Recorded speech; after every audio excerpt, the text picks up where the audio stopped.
What is going on? Welcome to another live stream where Daniel, Batal, and I are going to be reviewing your YouTube channel. We're going to be looking at your titles. We're going to be looking at your thumbnails. We're going to look at your channel art. We're going to look at your overall packaging. And we're going to we're going to look for things that you could be missing out on and some opportunities that could help you grow your channel. Daniel, how you doing, sir? I'm doing great. I'm going to be learning too. I'm always learning.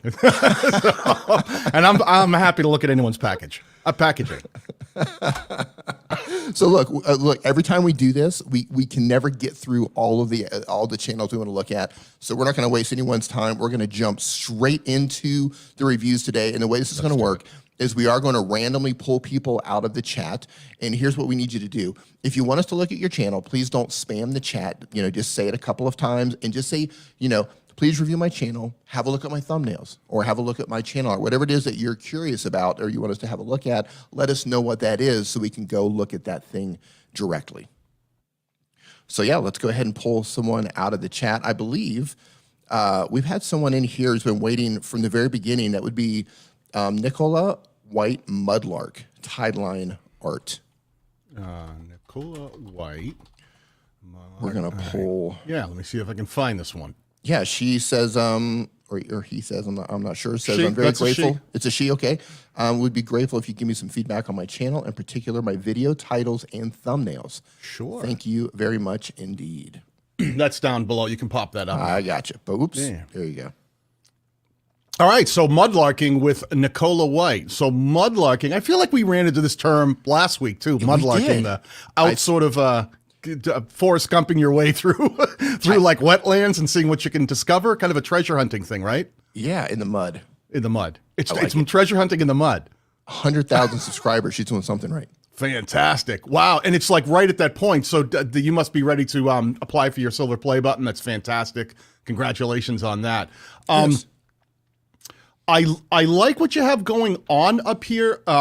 Just general stuff. Watch out for some of your messaging here, Nicola.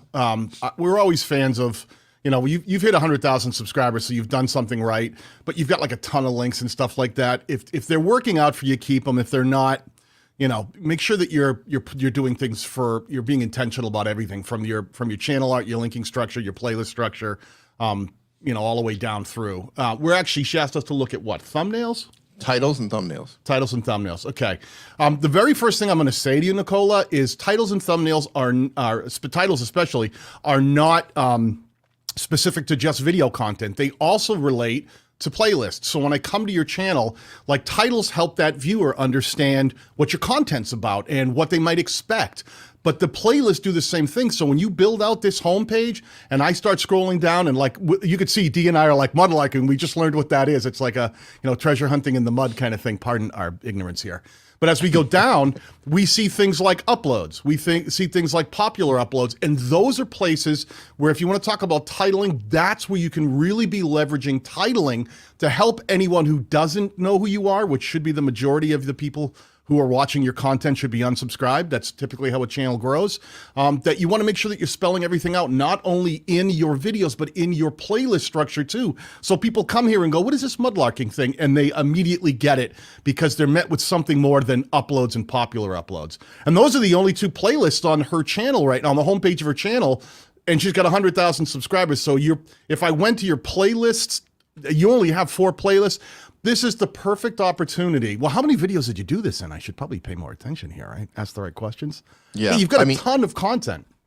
A great place to start, and I've recommended this on a lot of channels, for someone who might be new to Mudlarking, build a playlist out and put it right there at the top. New to Mudlarking, start here.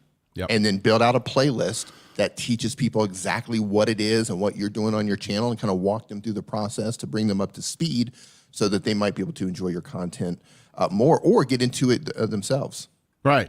And there's a million ways to play that. What is Mudlarking or story? Why I love Mudlarking, right? So you set up this sort of this intro to people who go, I don't even know what it is. So she's going to explain why she loves it. I can learn what this is. So follow that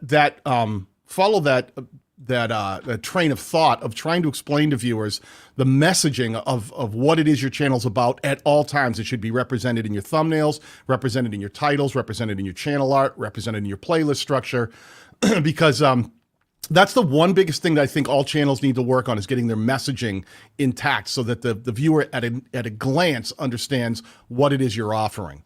Let's look at some of the titles here that we got. Here's one I'm going to tell you right off the bat. So if we're talking about titling, like here's your newest one, and I'm not going to argue because you got 34,000 views, but Mudlarking with Nicola White, I love that you led with Mudlarking because that's the value proposition right there. Right. And you put Nicola White in what I would, and I like that you have Finding Treasures, but be careful on titles like this because it's going to leverage people who know who you are as Nicola White. And they may, if they don't know who you are, that may not have value to them. So when you're thinking about titling, I always try to lean towards, I don't care how big your channel is, unless you're, 50 million subscribers and you're Mr. Beast and people go, I already know the name, Right. I like to leverage the value of what it is you're bringing to it. But you're doing that. I mean, I'm not going to pick on you too much here because you have the Mudlarking, you have the Finding Treasures. So the real value key points here are in that title. Come on a wild, wet, and freezing mudlark. That's pretty, that's compelling. Mudlarking in the USA, mudlarking in the river. I don't know what bimbling is. I don't know. We're learning a new one today. Bimbling, right. Treasures in lockdown number 2. Be careful of numbering things. I always have this feeling that if someone comes across when it comes to thumbnails here, we got a couple issues. This particular thumbnail is not optimized. It's not true 16:9. As you can see, you've got the black bars, unless you added those, but I don't think so. I think it's just, this isn't a true 1920 by 1080 thumbnail. So it's leaving some dead real estate above and below. You've also got a ton of text on this thumbnail, which is going to be, in here and here. The number one thing I would tell you about your thumbnails is I like the images. Like, this is a great image of you finding stuff, but I don't know that you needed any of this stuff covering the image. It's like, see how I'm scribbling over you?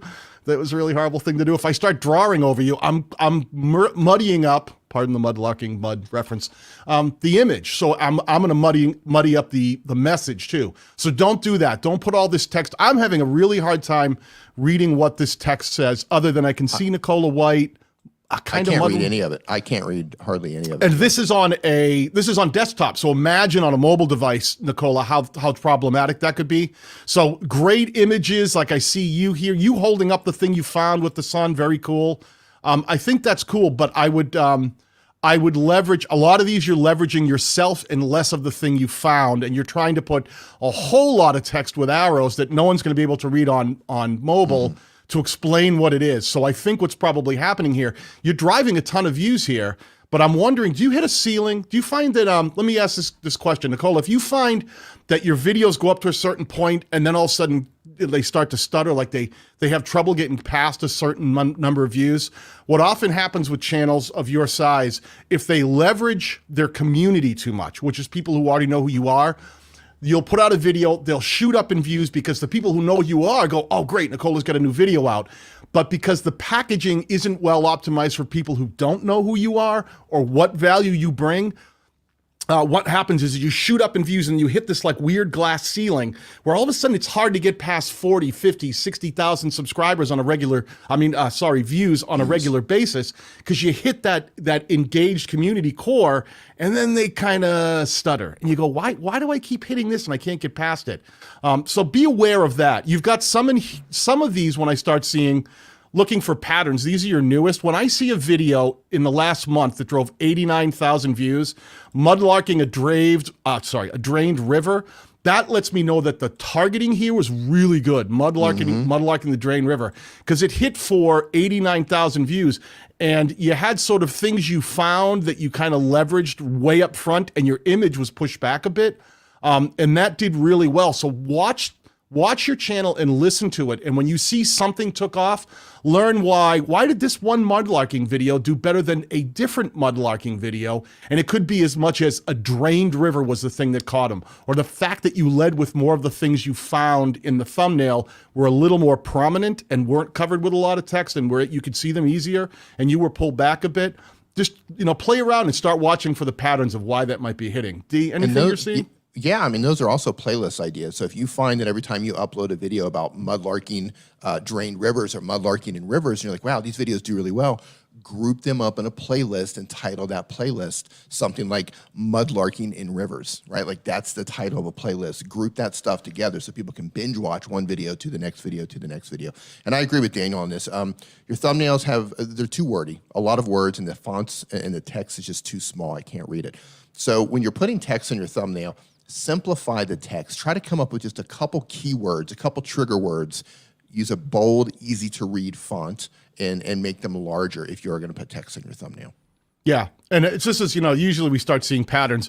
When we start looking at, I've now reorganized your thumbnails by the most popular. And the first thing we see is the majority up here, 1, 2, 3, 4, 5, were ones that were really big objects that you found. Yep. Or really great sort of less cluttered pictures, right? Some of these did well, but this one this is a breakout, right? Over 600,000 views 2 years ago. Mudlarking the River Thames, London. So it's a really, really powerful title. And then you've got this great image of something you found. Boy, that's the compelling thing, the kind of here I was, look what I found. London Mudlarking, a human jawbone and gold, like these ones. Boom. Where when I'm looking at your top performing ones, there's just a lot of like, look what I found, look where I am, this is what I'm doing. Those really seem to have connected over, over the last few years. Let me see, what's the highest performing one that's most recent? Think about it from a viewer's perspective. If a viewer is into Mudlarking and they don't know who you are yet, and to grow your channel, you want the majority of people to not know who you are just yet, right? So if they're looking around trying to find out about Mudlarking, or they're just interested in going along in that Mudlarking journey, look at your thumbnails here. The ones that have the image full right up in their face, those are getting clicks. So yeah, I would definitely test more like that. And I would definitely, right here, the thing we're seeing, Mudlarking the River Thames, Mudlarking the Thames, Mudlarking the River Thames. Here we go. That's a strong keyword. Look at this, the River Thames. Yeah. We've got 5 out of the top 10, or are crushing it for Mudlarking the River Thames.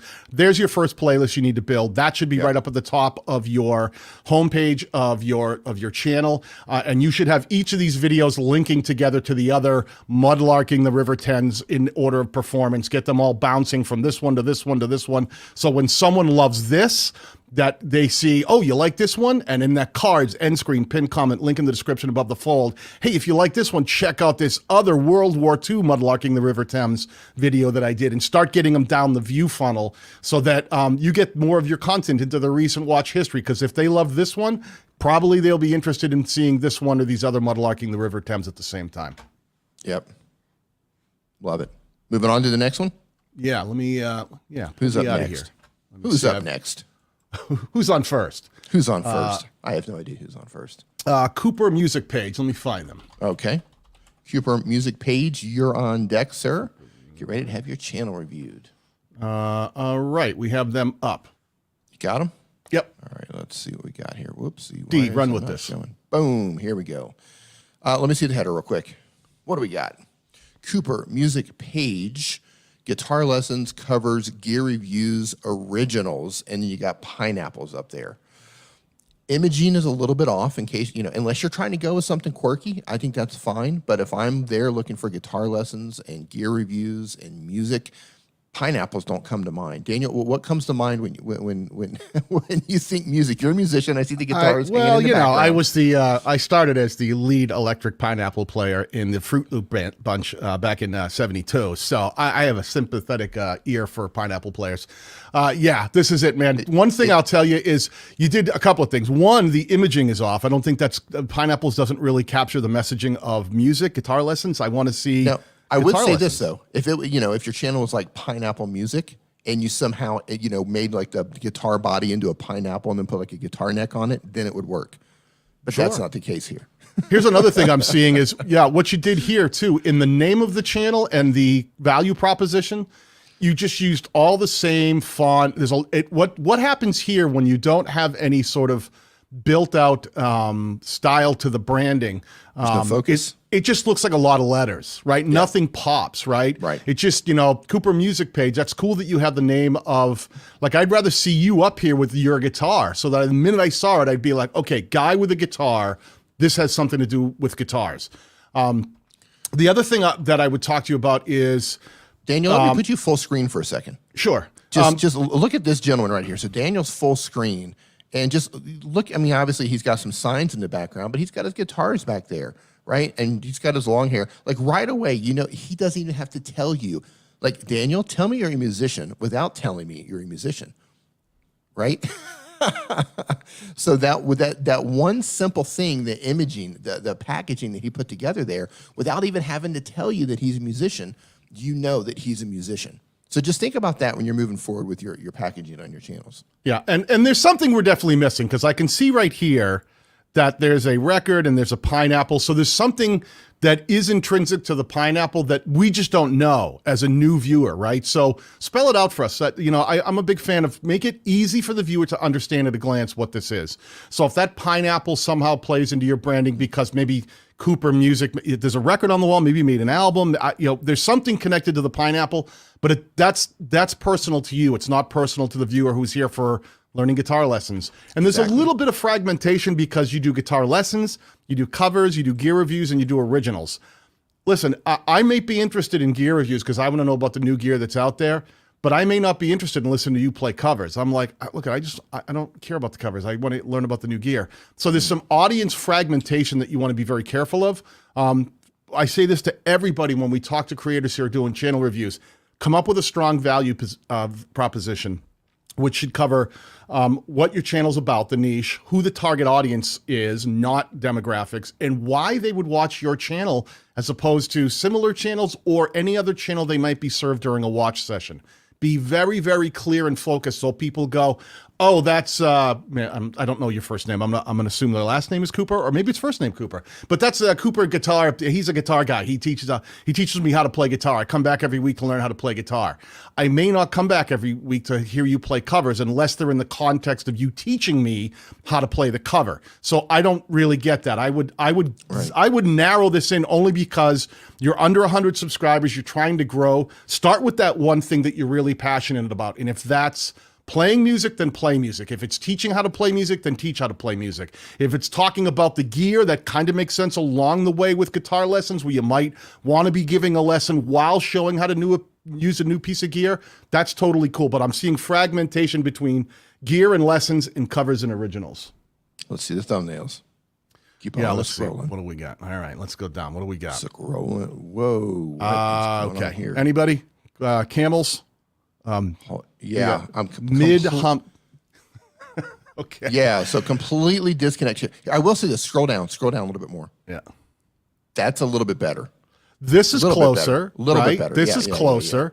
But he's got this great image, and it's better, but a lot of words. 1, 2, 3, 4, 5, 6, 7, 8, 9 words covering up in here. I get that you're trying to do your branding. The most important thing, people don't care about your branding. They care about the value that you bring. So you're not Rick Beato right now. So I would say make sure that you're leading with the guitar lessons. Show them how to play guitar. And I can tell you this because I've done the same thing on my channel for a lot of my thumbnails. You can still have branding without having your branding. Like that, the way you're writing like guitar basics, you've got the teal background and the yellow background. Like that's your thumbnail branding if that's what you want to run with. You don't have to put the pineapple. You don't have to put Cooper Music. That thing, that's just cluttering up your thumbnails and it's drawing attention away from the thing that matters the most. And that's what the viewer is interested in. Yeah. Right. The viewer who doesn't know you, they're not interested in the pineapple. They're not interested in Cooper Music play or what's it say? Cooper Music what? It's a Cooper Music page. They're not interested in Cooper Music page on your thumbnail. They want to know how they can learn guitar in 18 seconds or 10 seconds or however long that is. Yeah, and when sometimes you just feel like you have to be too clever. I'm not saying you specific. We all do. We have that moment where we become too clever for our own good. Like, oh, I get it. It's hump day. So, 40% of my thumbnail is a camel with the word hump day. Like, no one cares that it's hump day. They care about, are you teaching me something today? Am I going to learn guitar? So it should be more about you and the guitar. You've got Facebook. You've got, YouTube, Facebook, and Twitch all up in the thumbnail too. It's like, slow it down. What are you doing here? Are you doing Yeah. a live stream to teach people how to play guitar? Is it a live guitar lesson? Then mid-hump day live means nothing to me. What it should be doing is showing me how to play live guitar lessons with Cooper Music. So scroll up to the top of the channel art again. Yep. So here's the thing. Come up with a value proposition. Come up with a short sentence to let people know what exactly what's going on in your channel. Maybe it's like beginner guitar lessons and gear reviews. Well, let's just say that's your value proposition, or teaching you how to play guitar and choosing the best gear, something along those lines. Then every piece of content you make, every live stream that you do on your channel, make sure that the messaging and the packaging is in alignment with that value proposition, right? So when people see your thumbnail, they go, oh, live beginner guitar lessons. That's exactly what I'm looking for. I'm a beginner. I want to learn how to play guitar. And they're going to be interested in clicking that. You don't need to put your social media things in there to let people know that's where you're streaming. They're on YouTube. You don't want to send them off to Twitch. You don't even want them to go, oh, Twitch, he's on Twitch. I'm going to leave YouTube. Like, that's the absolute worst thing you could possibly do. The camos and stuff like that, you're confusing people. So get a value proposition put together for your channel. And literally every single thumbnail, every topic, everything you do on your channel, make sure it is in alignment with what you're telling people that's on your channel. And if there's anything on here that could confuse them, remove it. If it's not in alignment with your value proposition, remove it. Hump day has nothing to do. Now, if you click that, it could be a live stream with you teaching people how to play guitar, or you're learning how to do something, but the disconnect is there because you're talking about hump day. And there's nothing in there that says play guitar with me. There's nothing in there that says music gear. There's nothing in there that says original music, right? Huge disconnect. And when we're talking about audience fragmentation, the Walking Dead escape room and carving pumpkins on Halloween have nothing to do with your value proposition. So And when this drives... he's got a puzzle next to that one. When this drives 1,200 views, it's one of the highest performing videos on your channel. You're like, oh, this is awesome. I got 1,200 views for the Walking Dead escape room. But what happens is YouTube goes, oh, cool, the 1,200 people who watch that, let's serve them another one of his videos and see if they like that too. And they start going, they serve them, is it sharp or flat, a guitar lesson? And the people go, I don't care about a guitar lesson. I cared about that Walking Dead thing. I'm a Walking Dead fan. And you fragmented your audience. So they don't click this or whatever other one that might be served. YouTube trying to better understand your target audience and who to serve your videos to. And you've hindered the growth of your own channel by fragmenting it with content that's not linear to the type of target audience you're trying to reach. Moving on. But keep it up, man. I hope that wasn't too harsh. You're a newer channel, 84 subscribers. Dial it in, pick that value prop, and and run with it. And just run with it. You know what I think is crazy is when you have new channels like this, and they're doing the thing that they want to do, right? Like I'm playing guitar, I'm teaching lessons, I'm putting my original music out there, and it's like 20 views, 30 views, 20 views, 40 views, and it's like I'm going to an escape room, and it's like 1,000 views.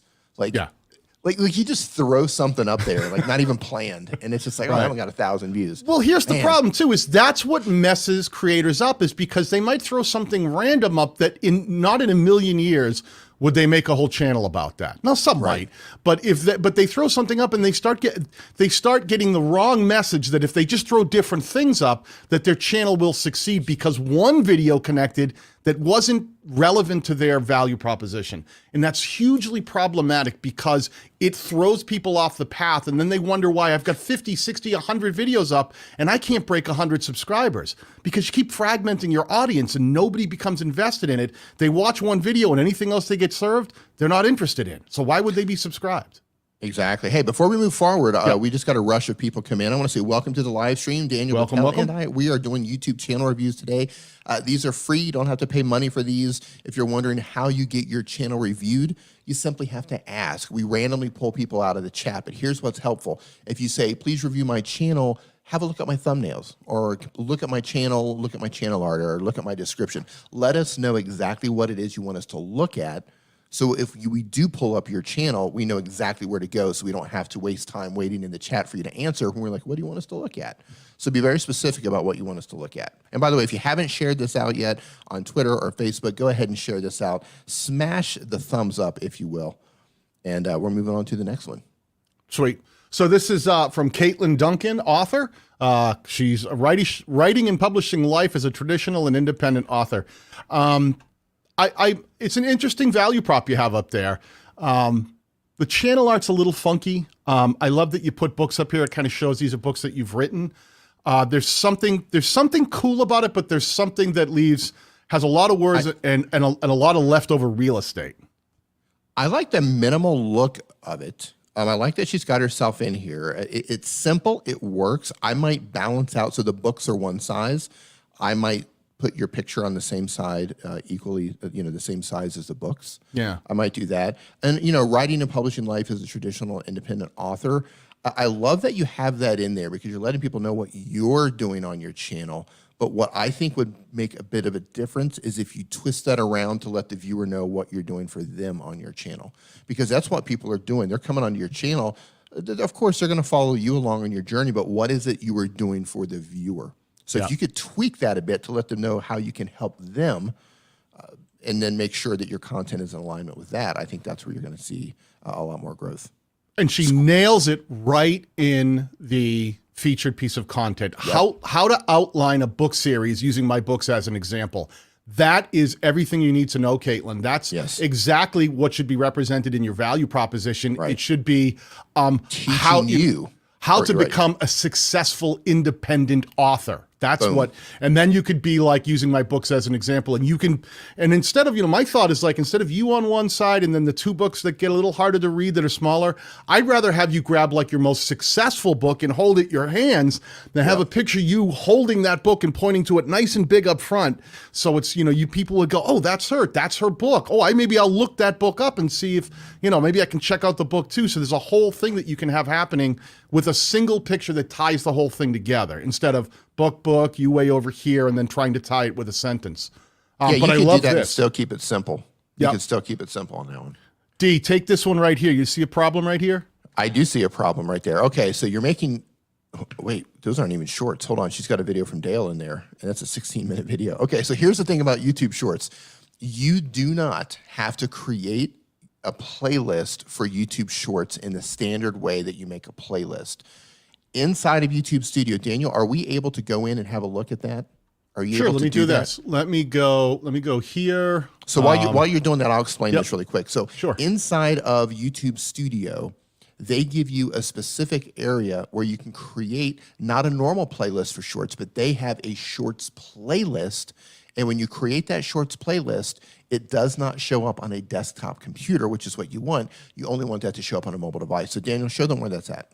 So I just did, you want to come into, if you go to your channel, just go to your own channel, right underneath the main channel, you'll see customized channel. See this big blue bar right here? If you click on customized channel, it will open up inside of YouTube Studio, your customization tab. All right. Now, in your customization tab, you have your two pieces of featured content, one for the people who haven't subscribed to your channel and a different one that gets served to people that have.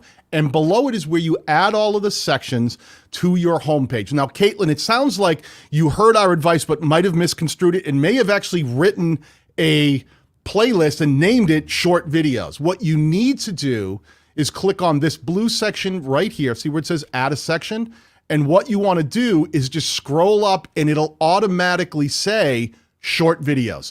Click on that and it will add it itself. You do not need to create one that's called short videos and then name it and try to order it. It will add this short videos. It added it to the bottom and you can do whatever you want with it at that point. You can drag it up if you want to put it up near the top. Here's short. I like mine near the very top. It won't even show. It won't even show. See, I have short videos here. It won't even show on desktop because it only displays on mobile. So if I'm on your channel and I see short videos, that tells me you wrote a playlist and named it short videos instead of just selecting the preset that YouTube has provided. So do that, Caitlin, and make sure you don't put anything in there that's not a short video. These are all under a minute, it looks like. That looks vertical. YouTube will automatically put videos in that short playlist that are under 60 seconds. So they'll automatically pull those in there. Yeah, it's an auto-populate thing, Caitlin. So change this, get, as much as we love Dale, who's awesome, by the way, get Dale out of there. Only get yours in there. Just add them to the, anything that's a short video will automatically be added. Just add short videos from that option and it will put it up here. And then we won't see any of this on desktop. My evolving writing process and publishing journey. Again, the thing that the thing that Dee, now I got Dale on my head. The thing that Dee mentioned. I'm going to do my best Dale impression here. You get the right haircut. Yeah. The thing that Dee was mentioning was, you got to always make it about the viewer. In my evolving writing process, it requires us to be invested in you. To go, I want to learn her evolving writing process. Instead of putting how to perfect your writing process, right? Make it about the viewer, how to perfect your writing process, and whatever, take it from there and along your publishing journey, right? So now you've made it about the viewer, and you can always use yourself as an example. That makes a ton of sense.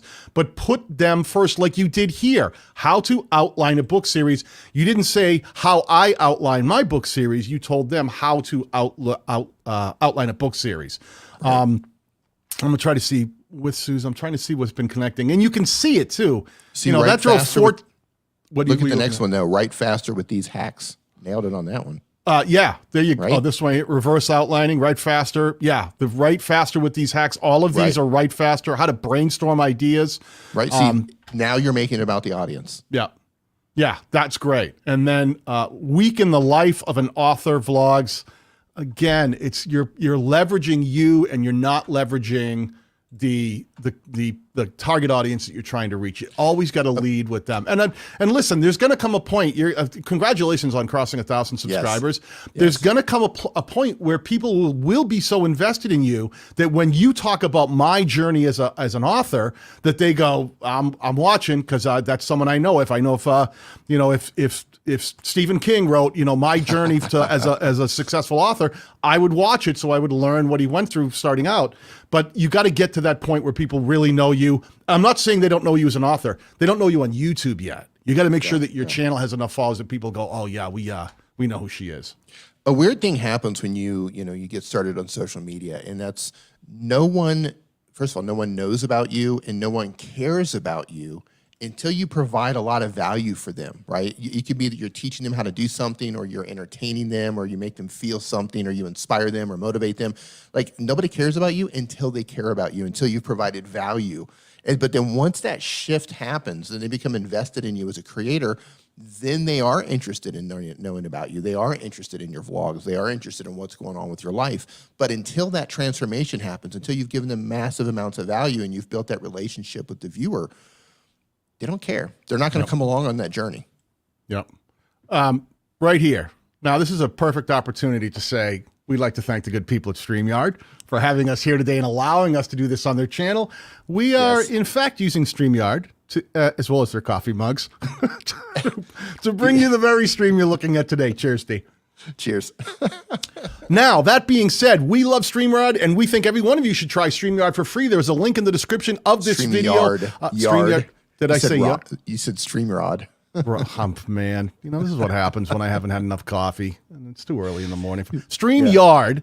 You should be using to live stream, and there's going to be a link down in the description to stream whatever the name of this thing is. StreamYard, is it? Tell me again. It is Yard. It is StreamYard. Perfect. I got it the second time around. Yes. But that being said, I do not understand why on your channel, where you're trying to help authors, that you have a video about how to use StreamYard. If it made sense, authors... it's another thing where, again, fragmenting your audience. We talk about making sure. I think it's great that you use StreamYard if you're live streaming, but should you personally make a video about it and put it on your channel for people who are there to learn to be an author? They go, I was here to learn how to become a better author, not to live stream. Unless you had something that you were like, how to leverage live streaming to improve your, whatever, the circulation of your latest book, or to market your latest publication. If there was something that you could tie it together, then it would make sense. If it fell back to that, helping people become successful publishers, and if the live streaming thing made sense into that, but just how to live stream speaks to a different target audience than how to become a successful independent author. So when 1,000 people, this is your number 4 video, are all watching this, and YouTube goes, people who love this, they were learning how to live stream using StreamYard, which is fantastic. Let's serve them the writing hack reverse outline. And those people go, I don't even know what that is. I don't want to click that. I'm not here for writing. I was here to learn about how to live stream. That's what I thought you did, Caitlin Duncan, author. So watch out for that fragmentation. Super important. If I were you, I'd unlist this video. Yep. Yeah, and that's a painful thing to do because when you unlist those videos, you lose views, you lose watch time, you lose all of that stuff. But it's not in alignment with the value proposition. It's not in alignment with what you're telling people, what you're promising people your channel is about. Now, if that video had something to do about teaching people how to live stream their book readings, or maybe you're going live to do something like that, that would be a little bit different. But just teaching people how to use StreamYard, that doesn't really work with your channel. And that may have been it. And if we missed it, we're sorry. I mean, if it was if it was how to live stream to promote your book, then put that in the title. Make sure that that's the target. That's what you're trying to bring to people. So people who are trying to become successful independent authors go, oh, I can live stream to help promote my book? Then let me learn how to do that. And they would still be, it would be the same alignment. So someone who would enjoy that video today can still enjoy your publishing hacks videos that they'll be served tomorrow. Exactly. Moving on. Makes sense? Moving on. It makes sense. Right. Moving on. We're moving on. Let's do it. I'm trying to move as fast as possible. Miss Chrissy is next, I believe. Is that right? Let me see. I was looking at Brendan. Oh, Miss Brendan Chrissy. Jackson. Oh, yeah, Brendan Jackson. Can I find Brendan Jackson, though? Brendan Jackson. Let me see if I can filter, if I can even find your channel. Let me try filtering by channel type. I don't see. You tell me. I'm not looking at the chat. I don't see it. I'm seeing having a any of look in these? the chat here to see what his profile looks like. Brendan Jackson. Where are you at, Brendan? Brendan, say something in the chat. We'll get back to you if you can find it. There he is. Where or is he? she. It's a she. Oh. I think it's a she. Hold on. Scroll back up. Maybe I said something. Hold on. It's either a she or it's a man with a hood on. I can't tell because it's really tiny. So my apologies. It's not. There it is on the top right there. Very top. This one? Cool. Right. Very top. That right? That's what I had. Is that a hood on? Is it a hood? Yeah. Looks like a. My apologies. So when it was really small on the chat here on my screen, it looked like you might have hair. I thought, oh, it might be. So, is this the right one? Is that look like apologies. That's the one. That is the one. Perfect. Yeah. All right. So, listen. I'll take my foot out of my mouth now. Listen, I can barely speak and Dee can barely see. Between all we need is a deaf person to join us, and we'll have all three blind mice on the panel today. Good Lord. We apologize. Yeah. Okay. So right off of the bat, here we go. Here we go. All right. So can I take this one? Run with it. All right, Brandon. Wait, so Brandon, put your helmet on. This is going to hurt. All right. Go. Yeah, I need to hydrate for this one. Okay. So the first thing I want to explain to everyone in the chat right now is that the most important thing that you can do is get people onto YouTube, onto the platform, keep them on the platform, and get them to watch other videos, right? That's the most important thing that you can do. What you're doing in your channel are right here. There's a couple of things, but I'm going to address the biggest one first, is that you're trying to send people off of YouTube the moment they come to your channel. So Brandon Jackson, right away, you're saying, don't watch my videos. Don't do anything. Come find me on Twitter. Come find me on Instagram. Come find me on TikTok. Leave YouTube. Right? And people who are leaving YouTube to come find you in those other places, YouTube sees that. That is a negative signal being sent to YouTube. And YouTube says, every time we show this video or we show these videos from Brandon Jackson to somebody, they come over, and if they end up on the homepage, they leave YouTube. So what do you think YouTube's going to stop doing? YouTube's going to stop showing your videos to people if you keep sending people off the platform like this. So that's the first thing. Second thing is, you don't need to tell them to don't forget to like, subscribe, comment. You remove that. Remove all of that. Find me on Twitter. Remove all of that. Now let's focus on the links on the other side. While you are trying to build your channel momentum, when you're new to YouTube, I also don't recommend, and I know Daniel doesn't recommend either, putting links out to other platforms here. Because again, you're sending people off platform when the goal is you're trying to build channel momentum. You're trying to build a community. You're trying to get as many views as possible. You're trying to get people to binge watch your content. And by putting all these links and all these opportunities for them to leave the platform, you're doing yourself a disservice. Now, that being said, there are some situations. If you are using your channel as a lead generator to send people to your website where you have something to sell them, a course, a product, consulting, something like that. In that case, it's like, hey, I'm just using YouTube as a traffic source, just a lead generator. In that case, it makes sense. But if your goal is to grow your YouTube channel, and this is the key part, what your goal is. If the goal is to grow your channel, remove anything that sends them off of the platform at this stage on your channel. Once you get up to a certain level and you got views coming in and you don't have to worry about things anymore, sure, put that stuff back. Then it makes sense. The third thing is, what's your channel about? Right? Brandon Jackson.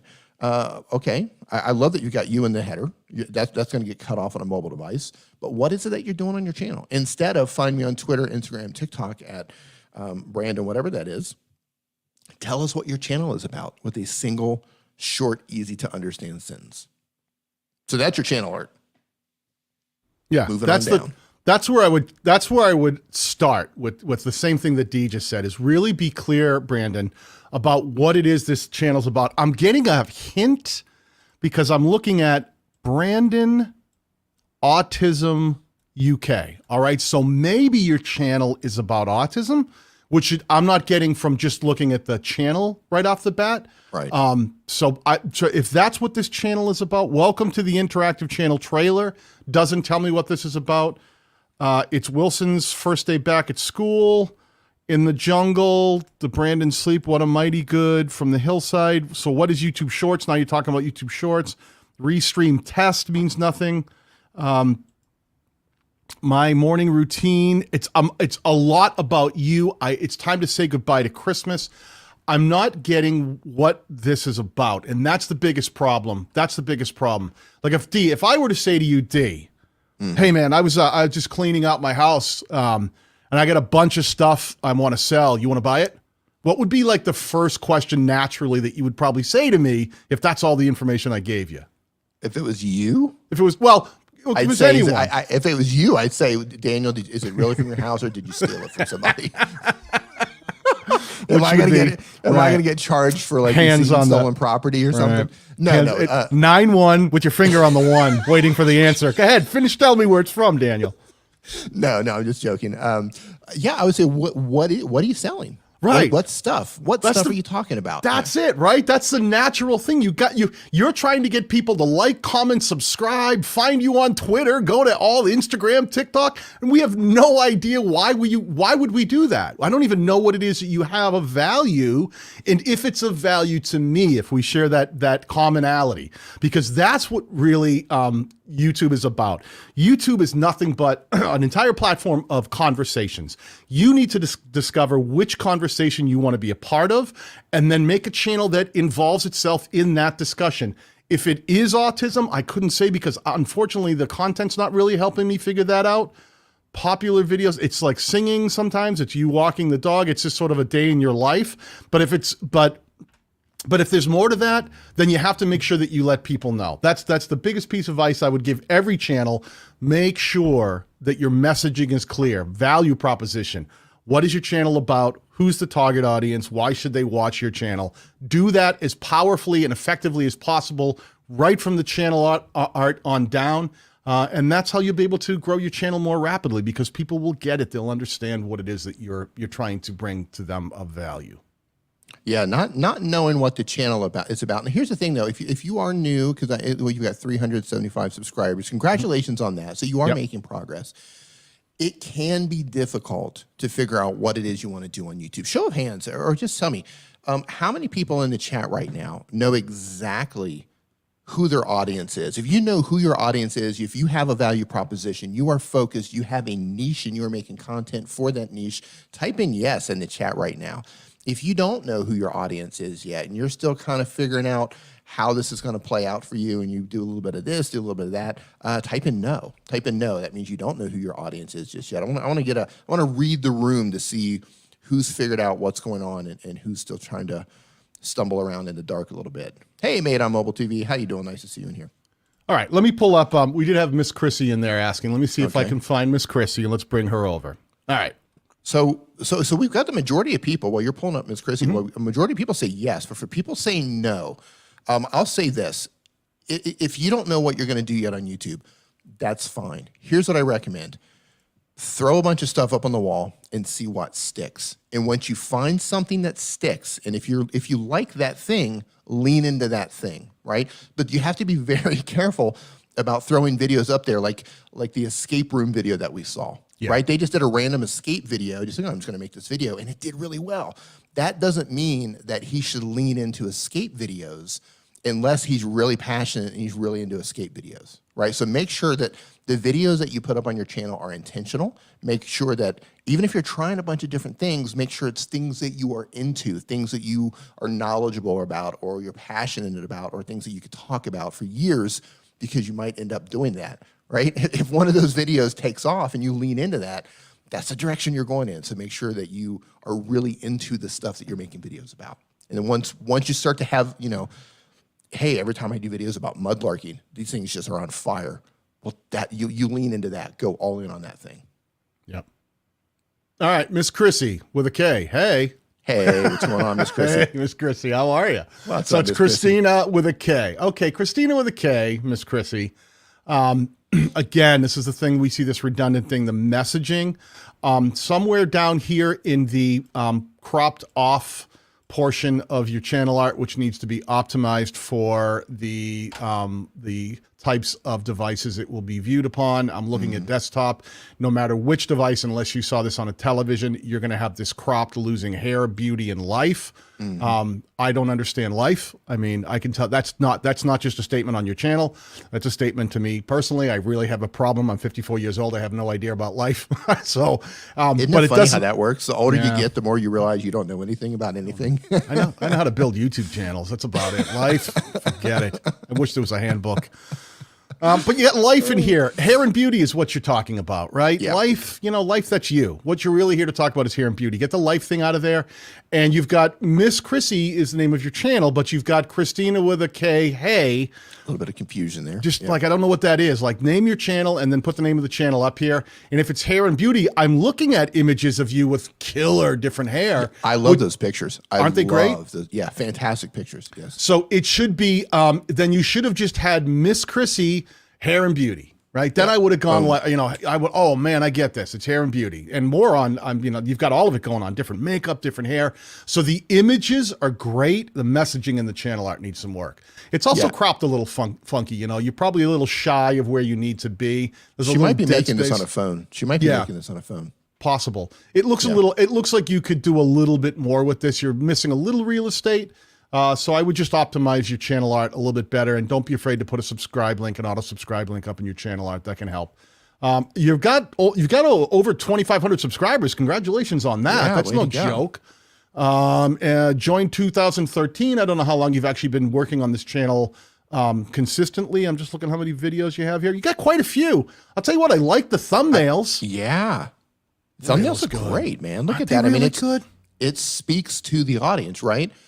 Look at that. I really like these. You know what I like about this? And this is something that I've never seen. I've never seen someone do really effectively, is you put yourself in here a couple times with different angles, and you did it well. You didn't put all kinds of text over these. They're like showing different angles of the hairstyle. Yeah. This is cool. This is really cool. Look at this. Like, this is so cool. These are great. And you know what? If I was a fan of Miss Chrissy, not that I'm that's the first time I've seen your channel. Are you saying that you're not a fan of Miss Chrissy? Everyone should be, especially Christina with a K. Look at hey. What I'm saying here is, talk about, this is something that Dee said earlier, the ability to create a branding style without putting all kinds of weird words in your branding element and everything over it and trying to force it down people's throat. I look at these thumbnails and I go, I would recognize Miss Chrissy's branding style in an instant, because it's her face, it's her hair, she doesn't overwhelm it with text, and she does different angles of, look what I did with this hair. And when she does choose to put some stuff, it's very mild, under $50. It really leans on the imagery to sell the hairstyle. So then it's under $50, the wig, lemonade, braided lace. So you're spelling it out well in the packaging, and you're getting, and it's paying off, because that got 522 views as opposed to some of the other ones. When you nail it, you'll know. The packaging is really cool. Under $15, you got here to here. See, like a very before and after. I just have to say again, I'm a huge fan of her thumbnails. I think these are great. And you know what it is? They're different. They're different. Yeah, right. I mean, I don't know if this is a normal thing among, you know, the beauty community and hair community, but man, they just look fantastic. Yeah, I don't know if it's the color choices, you know, the contrasting color. I don't know what it is she's doing, but they look fantastic. They're vibrant. They look good. You've cut them out well. And they're unique. Yeah. I feel like I haven't seen this thumbnail 1,000 times. So if I was like someone who's really interested in hair and beauty and this came across, I'd go, I recognize that style immediately, and they pop. Sort by most popular. Let's see what's hitting on her channel.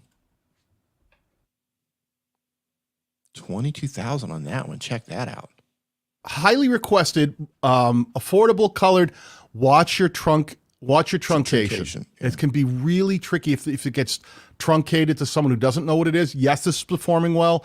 You did the TTD eye haul, so there's something that is this working. Whatever this is, I don't argue when a video hits. I say you did something right in there.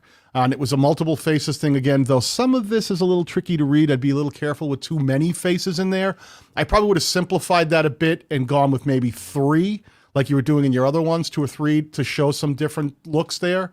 But then I look at this, save your coins, and there's another, you know, there's her showing that triple style again and different variations.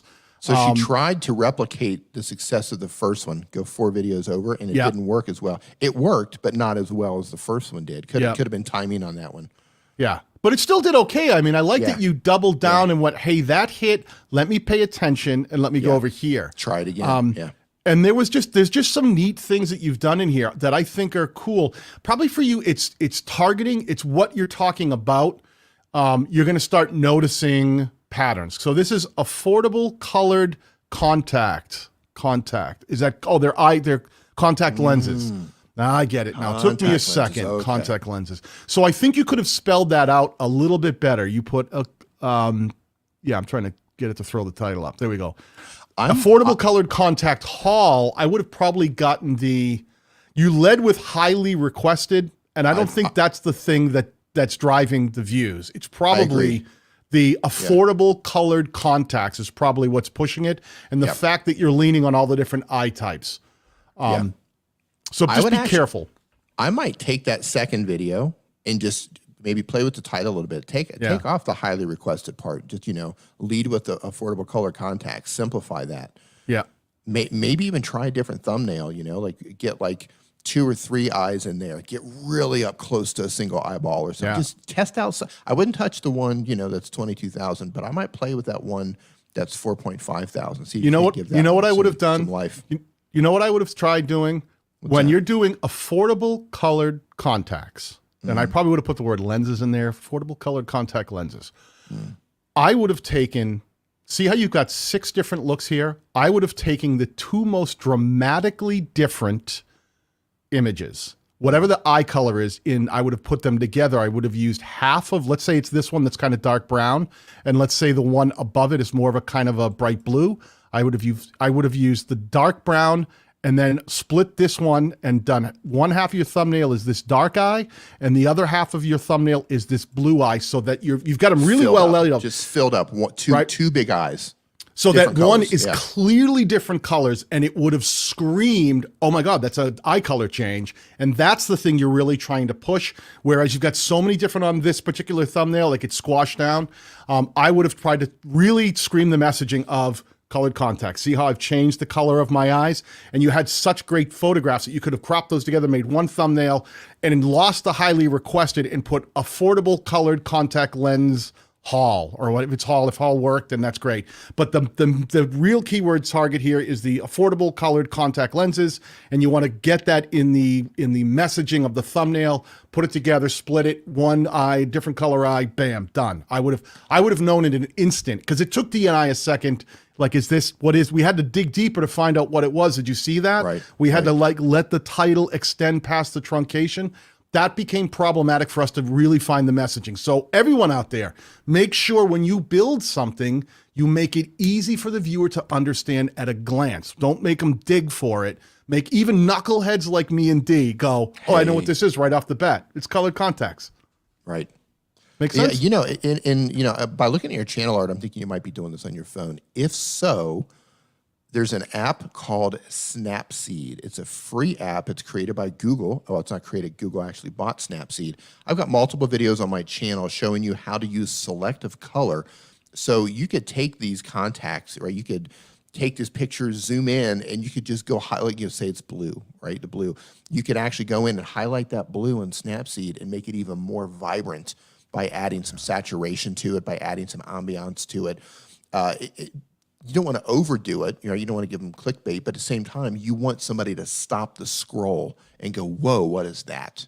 and get them to click on it. Right. So and if the messaging is there in that image, right, that really one colored thing really popping out or doing that thing or the eyes really jumping, they'll stop and they'll look and they could see affordable colored contact lenses, right? Yeah. Not highly requested, because highly requested gives them a pause and go, wait, who highly requested this? Your community maybe, but not necessarily people who don't know who you are yet. Hey, Daniel, let's click into her top video and see if she's taking advantage of anything that she can link out to. Let me stop here. Okay. So. Stuffing way too much into there. Yeah. There's a lot of stuff going on. 6 looks, promo code. Here's some things that I can talk to you about is your video is running. I'm not seeing any sort of card. Usually we'll see a white circle up there if there is a card somewhere in this. She's probably doing it on her phone. Maybe. When we get to the end, you're saying, hey, go here. And also, why don't you try here? Now, one of these, this could be 2 choices. This is the affordable colored contact. I will say that you had the option of sending people who were interested in colored contacts to another colored contact video. You said, nope, I'm going to send them to lipstick and I'm going to send them to eyebrows, which is something they may or may not be interested in if they like the affordable colored contact. Knowing that you had another high-performing colored contact, I would have said this. Put a card in here. Put a single end screen. Let's get a link in the description above the fold. See how I have to click show more to see if you may have a link?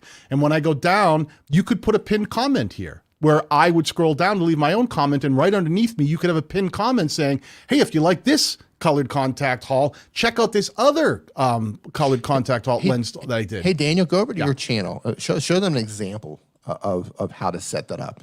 And how you're taking advantage of the link in your above the fold and the pinned comment. I'll start right from a playlist, right? So here's a playlist that I started with, which I showed people how to edit like Zach King and Filmora. Zach King is sort of one part magician, one part video editor. He's fantastic. And I arranged these in order of performance. 1.2 million views, 81,000 views, 74,000 views, 36,000 views. So the highest performing video I put at the beginning, and then I ordered them from highest performing on down the line. If I click on my video, the highest performing edit like Zach King, if you see how there's already a dot up here, I'm pushing to another edit like Zach King, right? Just one other video, the next highest performing in that playlist. If I go to the end of my video, there's one card. And guess what that one card is? It's the next highest performing edit like Zach King and Filmora. Now, if someone was scrolling through this and they saw the card and they went, that looks cool, I'll check that out in a minute. I want to finish watching this video. They get to the end and here I am again saying, hey, don't forget, I've got another video here. They go, that's fantastic, Daniel, but I want to stop and leave you a comment because I really enjoyed this one. They scroll down, boom, right here in the description above the fold is another Zach King. I even use a little lightning bolt and an arrow to kind of draw attention to it so the text pops out and it says, hey, I got another Zach King effect, and it's the exact same one up here, the quick change close trick, right? So someone scrolls past and goes, yeah, Daniel, I see that. I just want to leave you a comment, and they stop here to leave a comment, and right below them, I've got the exact same copy and pasted link so that I've got them sandwiched with one recommendation. So as they start saying, I really like this, I wish you had more Zach King, here we go. So in all 4 places, I sent them to one specific location so that if 4 different people come and they watch this video and each one of those people does something different, one clicks the card, one clicks the end screen, another one clicks the link in the description, and a 4th person decides to click the pinned comment, all 4 people sent the exact same singular traffic signal back to YouTube. When people watch this Zach King video, they tend to go on to watch this one. Why? because I pushed them that way. I created a playlist that had a view funnel that always forced the viewers in one direction. Try to get them to go to one thing. And guess what? When you go to my next video after that, that one does the exact same thing, and it pushes them back towards the video afterwards. I just keep sending them down the rabbit hole. You like learning about how to edit like Zach King with Filmora? I got more for you. Let's do it. So when I go back to when I'm looking at the Miss Chrissy, Christina with a K, hey. I want to see all that happen here too, Christina. I want to see if you've got a great video that talks about affordable colored contacts. I want to see you recommend another one here. I want to see one right here, just one in the end screen. I want to see it linked in the description above the fold so I don't have to click show more to find it. And I want it right below me, right in your pinned comment. Leave a comment on your own video, and when you do, you can hover. There'll be these 3 dots. This is not my channel. If I were on my channel and I went down to my comment, if I just wrote a comment, see these 3 dots? If I click on that, it gives me the ability to delete it, edit it, or pin it. Right now it's pinned, so I only have unpin as an option. Pin the comment so it stays up top. No matter how many comments come in, your comment will be at the top, so it'll be sitting there as another recommended video for them to watch. Man, that was awesome. Here's the thing about the show more above the fold. That only works on a desktop device. So if you're looking at this on a mobile device, they don't have this option for mobile. Everything goes under the fold for mobile viewers. And the goal here is this. Just like Daniel just laid out everything for you, and he showed you how he's doing it with Zach King. If somebody watches one Zach King video, there's a high probability that they're going to be interested in other Zach King videos. That's why he keeps showing them other Zach King videos, and they get to that second Zach King video, and guess what he's going to link to? Another Zach King video. He's going to make this chain of Zach King videos, and he might even loop back around to the first one when he gets to the second one. I don't know how he set that up, but the goal here is to get people to binge watch your videos. If you want to see your channel take off, right? Here's the metrics. Here's the things you want to do. Get them to click more on your thumbnails, get them to watch your videos longer, and then get them to watch another video or 3 videos or 4 videos if you can. If you do that consistently while serving a particular audience, it's only a matter of time before your channel takes off. Hey, Dee, let me ask you a question. Outside of getting someone to watch your video that they happen to be watching at that time, outside of trying to get them to watch as much of that video as possible, that being the top priority when someone clicks on a video, is get them to watch as much of that video as possible. What is the next most important thing that a viewer should be doing to, at any given point during their content when someone's watching the video that's in front of them? I'm sorry, I don't understand the question. If someone's watching your video, right, should they be asking them to subscribe? Should they ask you're asking what I should be doing on my channel. Right. Yeah, so what's that? As a creator. Okay, so I went through the journey, and I've made my fair share of mistakes, and I've used my data, and I've continued learning the entire time. I've actually learned a ton from Daniel doing this as well. Like, as my channel has evolved, I've tweaked the way I've make my videos. I've tweaked the way I've edited my videos. I've tweaked the way how I bring in my videos, my intro, my hook. I've tweaked every part of it. And I like to think of it as making my videos and my channel more aerodynamic, right? More streamlined. And the goal of my channel is this. I don't care if people subscribe to my channel or not.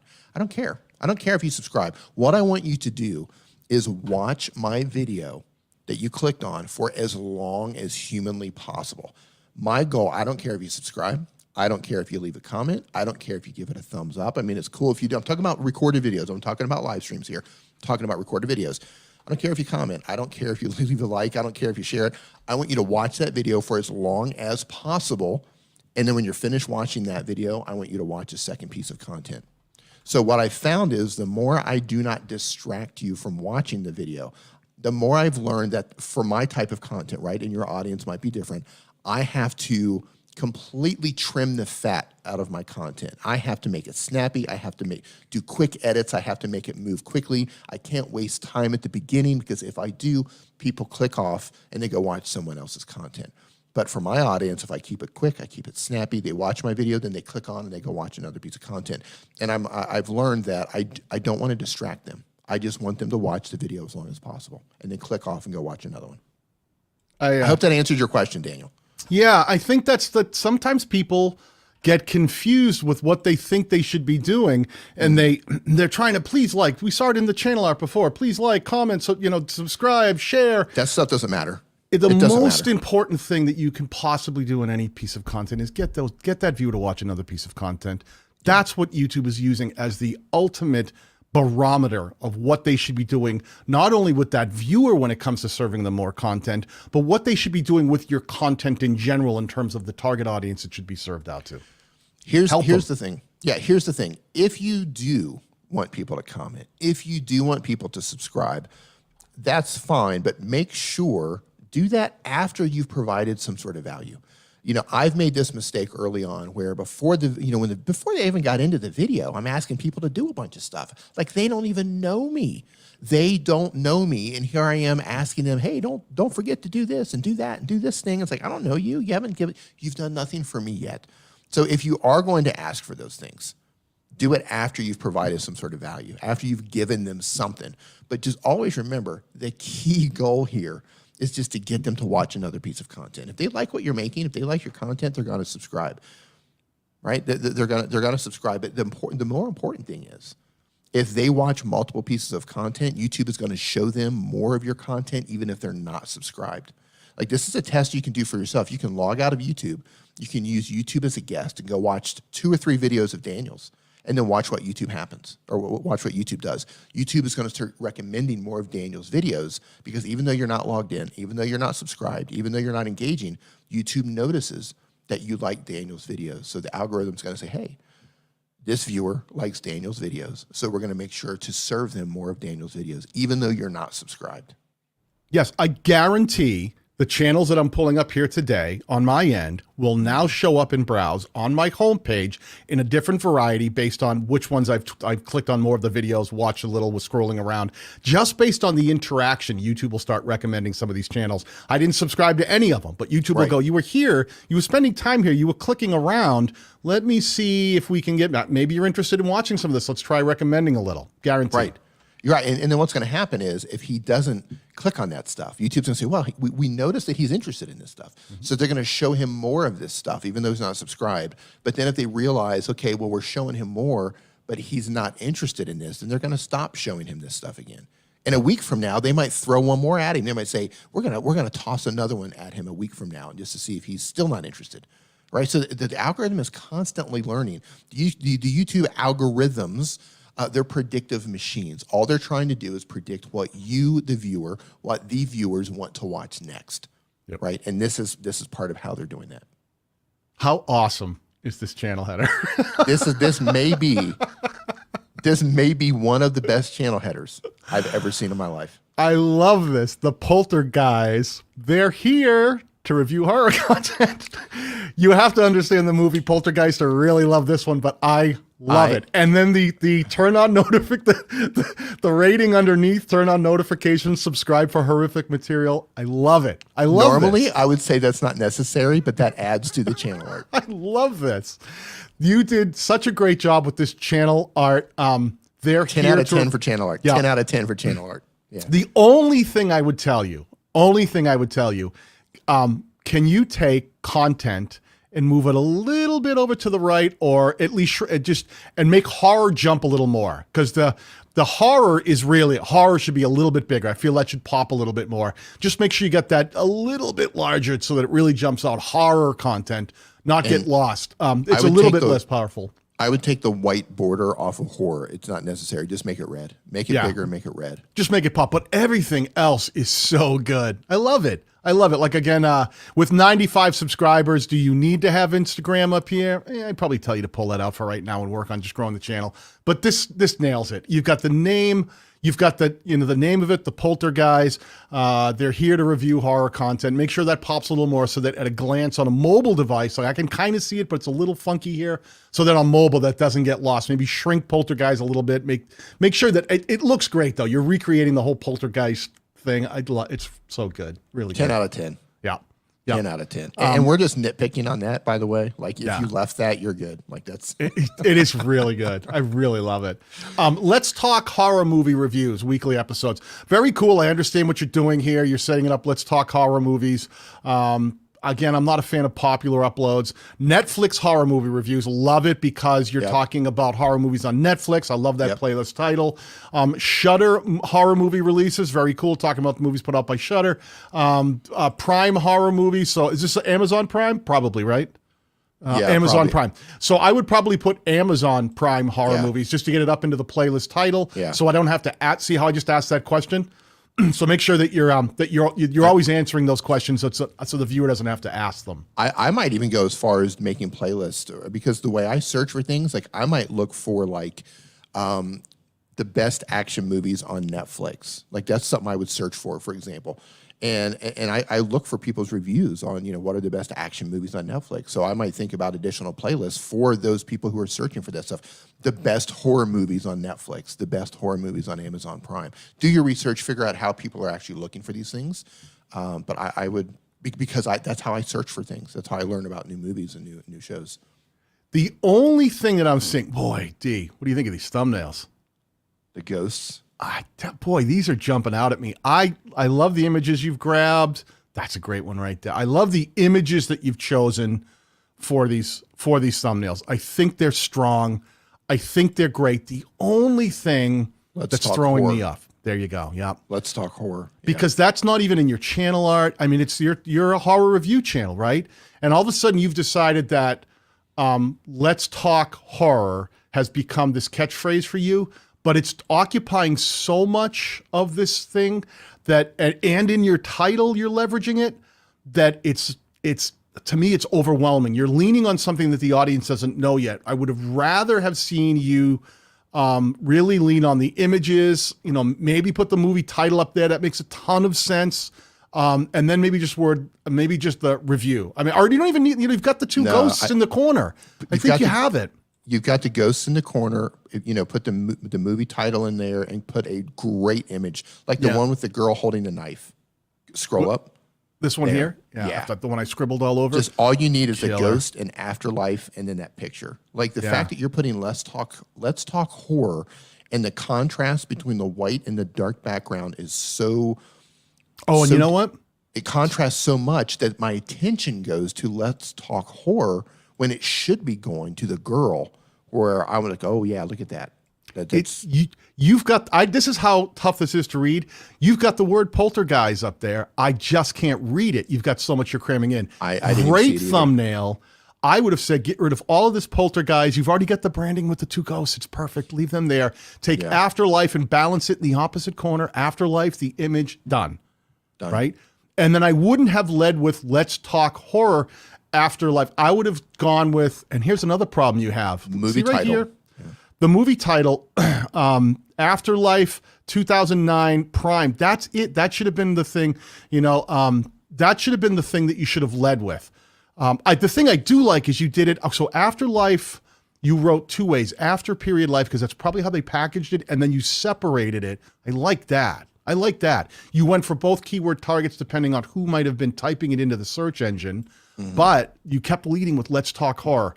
Yeah. I don't think that that's a bad thing. If you were just doing live streams on certain days where that's your live stream thing, like Afterlife 2009, and then separate it and say a live discussion or something, or something like that, where you talk about the movie, but lead with the thing that's going to get people in to let them know, we're talking about, lead with the movie thing first, because they don't know let's talk horror, and you've got it on everything.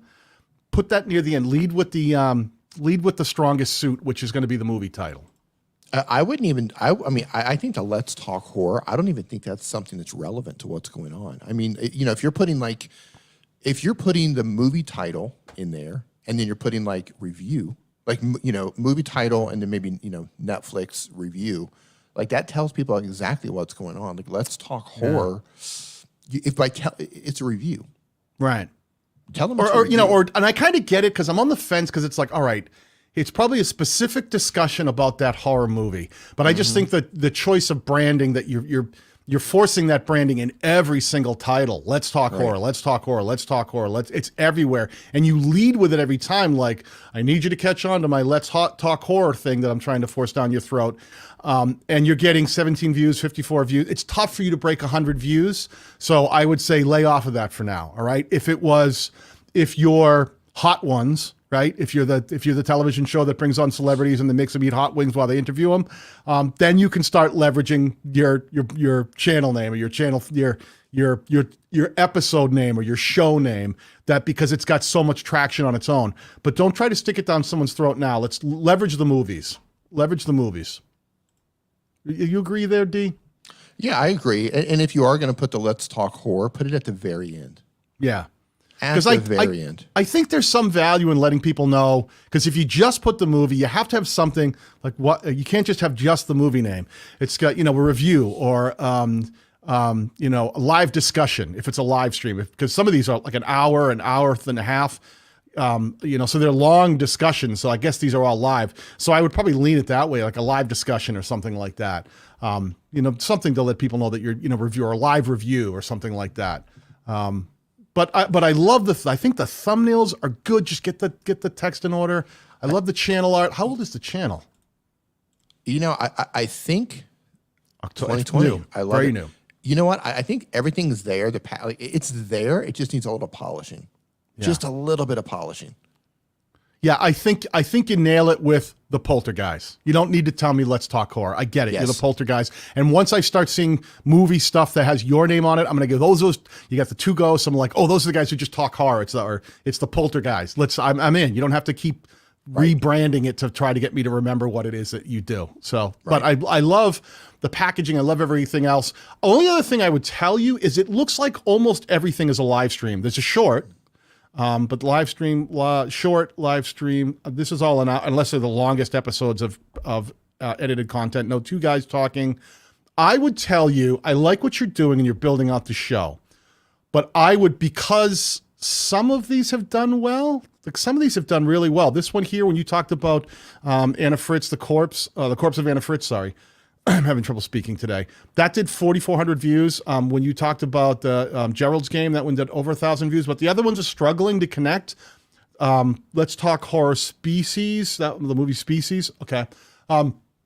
What I would tell you is try doing something that's a little more edited. Even if you did the live stream and then you edited it down, everything is so long that if I just want to learn a little bit about that movie or hear a discussion about it, you're asking me for an investment of an hour and a half to 2 hours, which is it's a big ask. And in most cases, they're not connecting. You're not getting the views you want to get.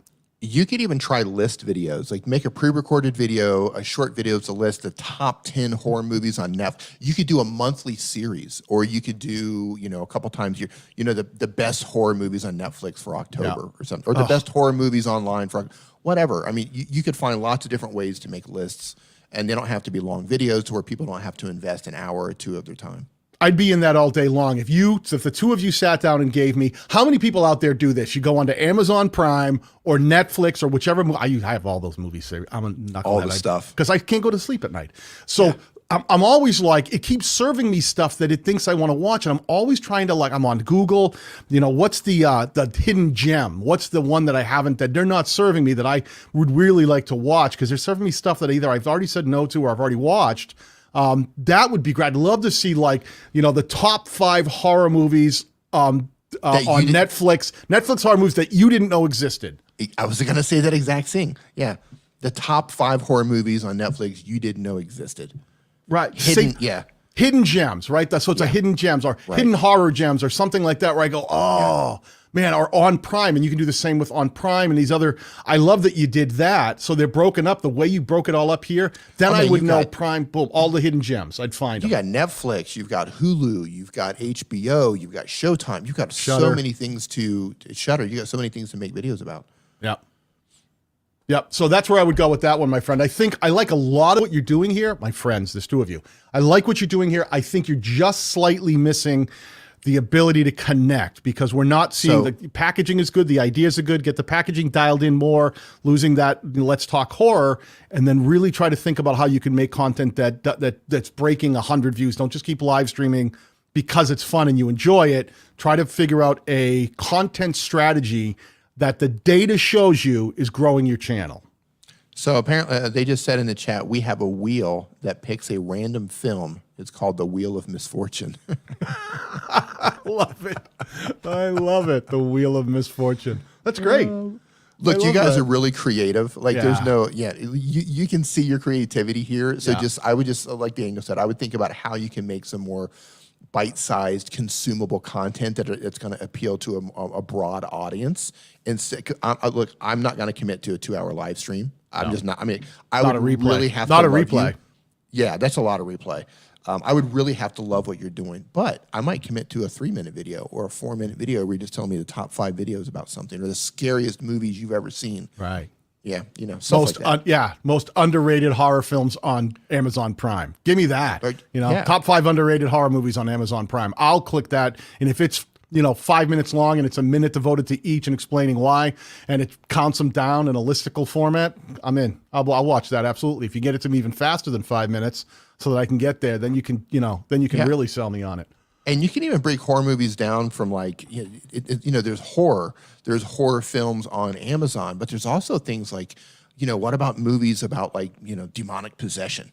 What about movies that are about like, serial killers? Like there's so many different subgroups that you could make playlists about and make videos about. I think so much potential here. Yeah. And by the way, The Exorcist to date is still the scariest movie I've ever seen in my life. Love that movie. To date, the original Exorcist. I still have nightmares about that. All right. Listen, we've got another channel up here called Plain on the Brain, which I think we've seen once before, but there's a very specific question, so I want to address it. The question was, hi, I'm about to start live streaming. Will my channel be successful with live streams, and will they gain enough views to make it worthwhile? D.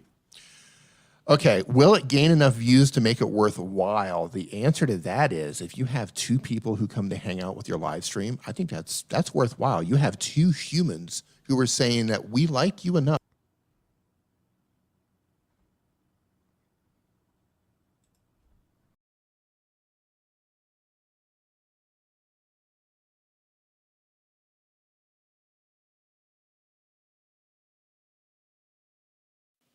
Can you hear me? I think I just had like an audio thing go wrong. You got to bring me back in there. We okay? Are you there? Yeah, I'm here. We're still what here. Just happened? I don't know. That was really weird. That was weird, yeah. I think we're good. I think we're still alive and we're all good, but that was a weird little glitch. It just decided, you know what? Why don't you guys take a break?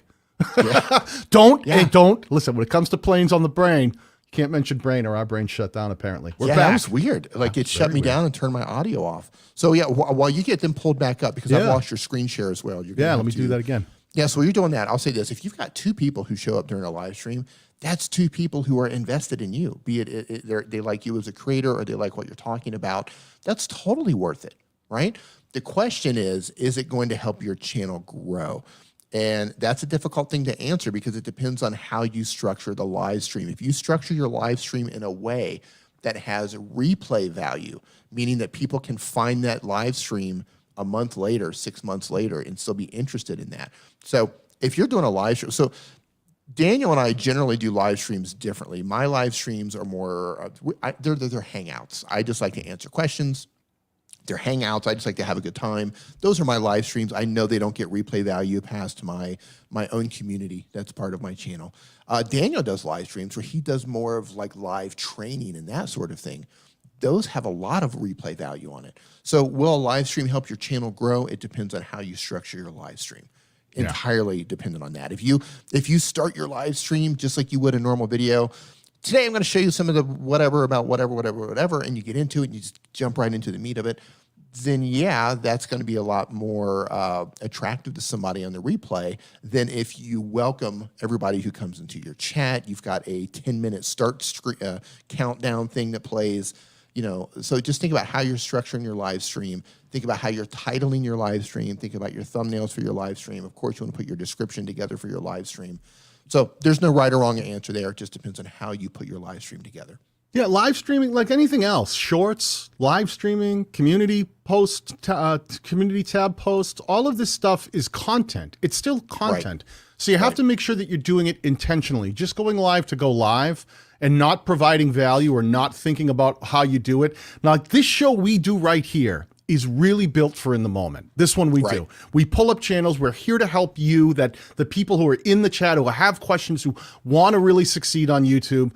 Will this have a ton of value for anyone later on in a replay? Probably not. But that's not what this stream is built for. It's built to be here for you guys who are all out there as creators going, help me, I got questions, I'm trying to grow faster. So that's what this is supposed to do. So just be intentional about it. If you're going to stream on your own channel, think about what the value is going to be for either the people who are there in the moment or the people who are going to watch it in the replay. Because if you're not going to have a lot of people in right away, then you better be providing some kind of value somewhere down the line. Because if you're just sitting there waiting for people to show up, you're going to be gravely disappointed. I promise you. Let's take flight simulation as an example. I don't know how many different flight simulators there are, but let's just say there's a particular name of a flight simulator, and you did a live stream getting started with the Lodium Q36 flight simulator. Right? I don't know that's Marv the Martian's gun, in case you're wondering. Right? So you've got the title of the flight simulation and, getting started with, or how to get started with, or beginner's guide to, and you're training them, you're teaching them how to use the flight simulator, and you treat the live stream that way, and you just get right into it and you teach them how to do it. Like, that's going to have a lot more replay value than just watch me try to land a plane. Yeah. Yeah. It's all that. It's got to be value. It has to be. If it's not value, you're going to fight always. You will always fight to try to connect with people because it has to be something that they look at it and they go, yep, I'm in. I'm interested in that. I want to learn more. I want to watch that. And if you're wrestling with these things in and of themselves, if I live stream, will it help my channel? That's like asking, hey, listen, I'm cooking right now. If I add peanuts, will it make it taste better? First question is, what are you making? If you're adding peanuts to like a chocolate bar, yeah, I'm all in. Let's do it, right? If you're adding peanuts to Jell-O, no, please don't put peanuts in the Jell-O. It's going to be weird and I don't want to eat it. So really think about the context of what it is you're trying to do. And, I don't know if you're doing this yet or not on your channel, but I just saw you crash that plane. Like, I don't know, like, I would even consider videos like, my plane crashes.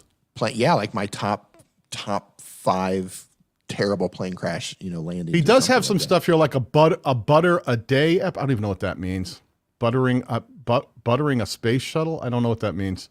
It's hard for me to understand. It means something to somebody, but considering you've had a hard time breaking 36 views, I would suggest that it doesn't connect with your target audience, and you need to rephrase that in a way and use different thumbnails, because these all look identical to me, and putting a number on it doesn't do anything other than make me say, I don't want to watch episode 2 or 3 because I haven't seen episode 1. So make sure that you're packaging something that's individualized and can hold its own.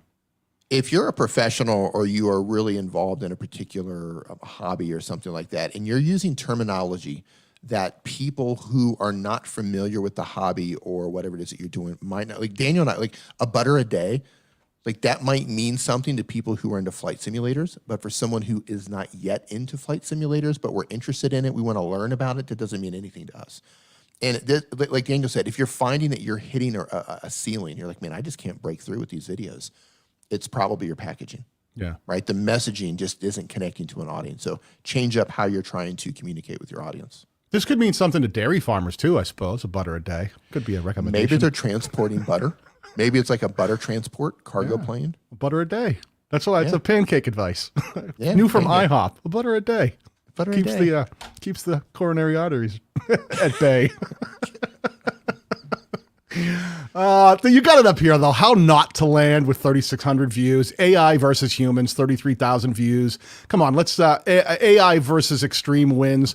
When you start doing things that landing a plane without wings, when you start talking about things that people can get at a glance, they click, they watch. See what happens. Do more of that. Click it. Do more of that. But a butter a day, I have no idea what that means. Butter a day, D.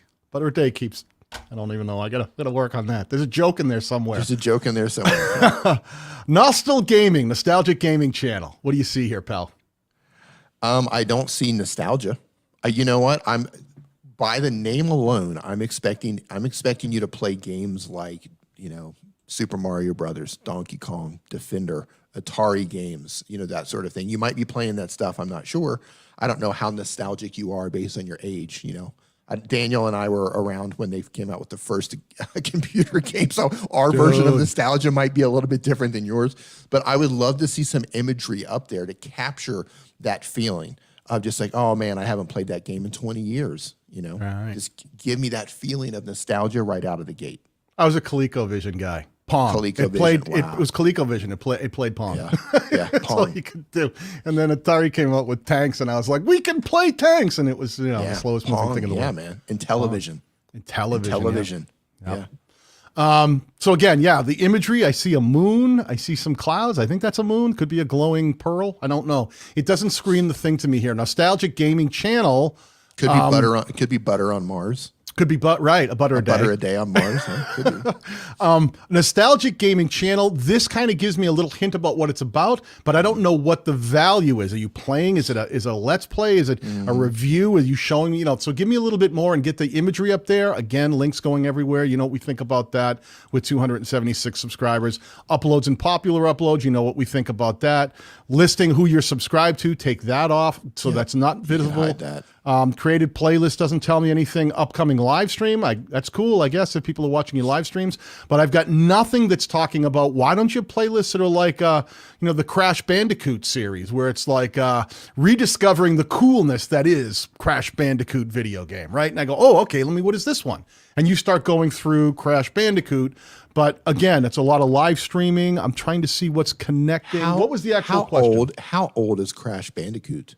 Good question. Can we find out really quickly? Let's find out. Yeah. Let's see. Crash. Well, if I could spell. A Bandicoot release date. Let me see how old that is. Let's see if it's nostalgic or not. 1996. I would call that nostalgic. There you I'm go. in, right? So Yeah, there we go. So maybe I would be saying maybe there's my favorite video games of the 1990s, right? And then you could start breaking down some of them. If Crash Bandicoot was connecting, you could do a whole Crash Bandicoot playlist.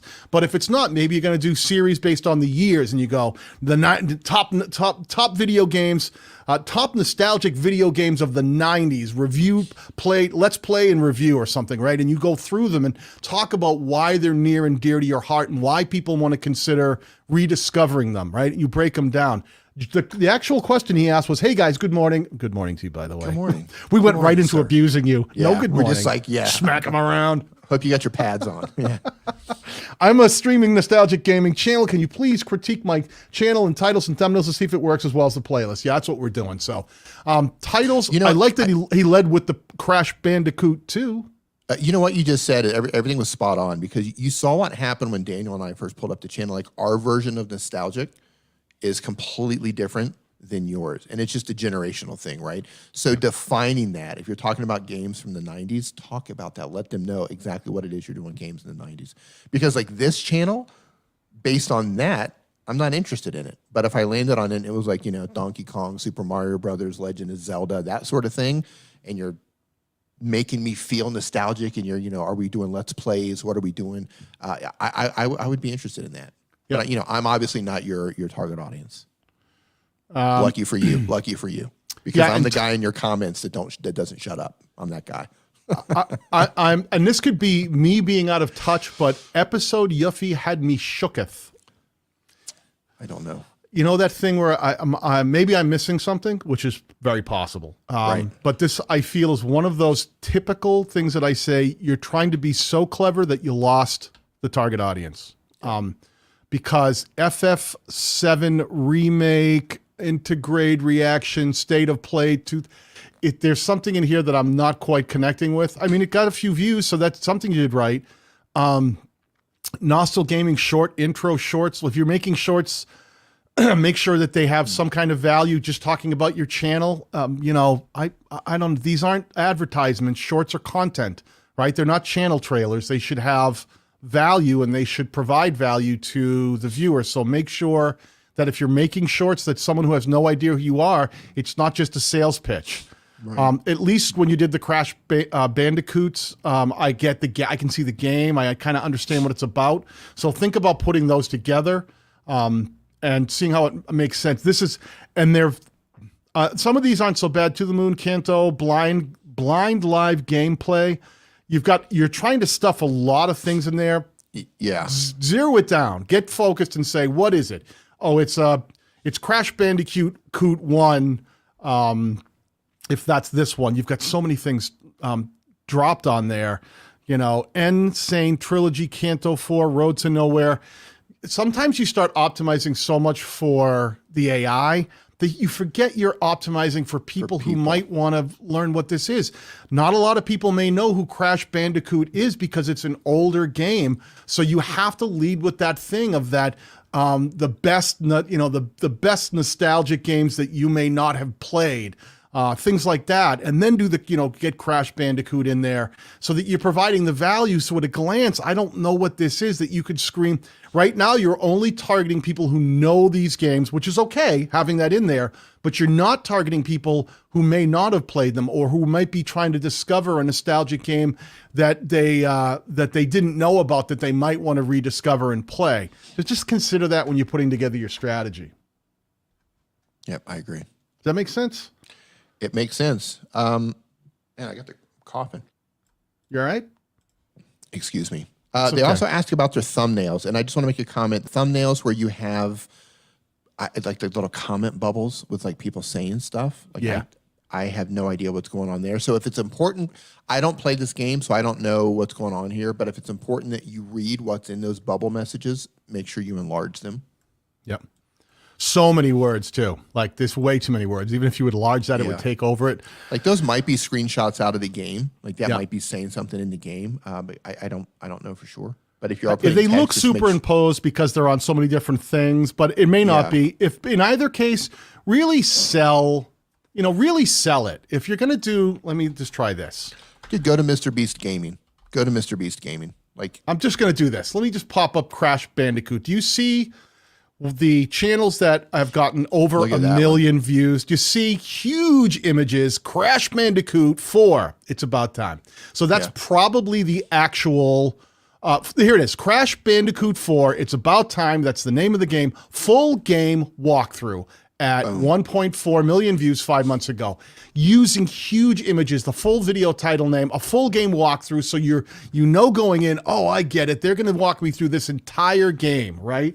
Look at these huge images and these ones comparing PS5 versus PS4 Pro, Crash Bandicoot 4. Boom, boom. It's got 91,000 views from 1 day ago from GameSpot comparing the difference between the two. And so think about those angles. There's value right there. We're going to compare the difference if you are playing it on one system versus another. So keep this in mind, and this applies to everyone, because we had another channel up there, the Mudlarking channel, where the most successful video was the video or the thumbnail where it was zoomed in on the object that was actually found. I mean, look at these thumbnails. Look, everything is in your face. Everything is optimized for mobile. If they do have text, look how easy it is to read Crash Bandicoot 4. Look how easy it is to read the text on that thumbnail, right? The text is bold. It's easy to read. You don't have to pause and think about what's going on. Everything is like right there in your face. It works on a mobile device. It's legible on a mobile device. The imagery is in your face. Nothing is far away. You don't have to think about anything. And that's what you want to do when you're making your thumbnails. And you have to do, like, look at this guy right here. This is RGT85, right? Him with the game held up. Is Crash Bandicoot 4 one of the best Nintendo Switch ports yet? Question mark. He's presenting a question that you have to click the video to get into the discussion and go, I don't know, maybe it is. Let me see. Is he going to show me? Or maybe I don't really like it. Or I've been thinking about it. I heard about it. I want to learn more. Presenting content in a way that people can become engaged with it. PS5 versus PS4 Pro, the Crash Bandicoot 4.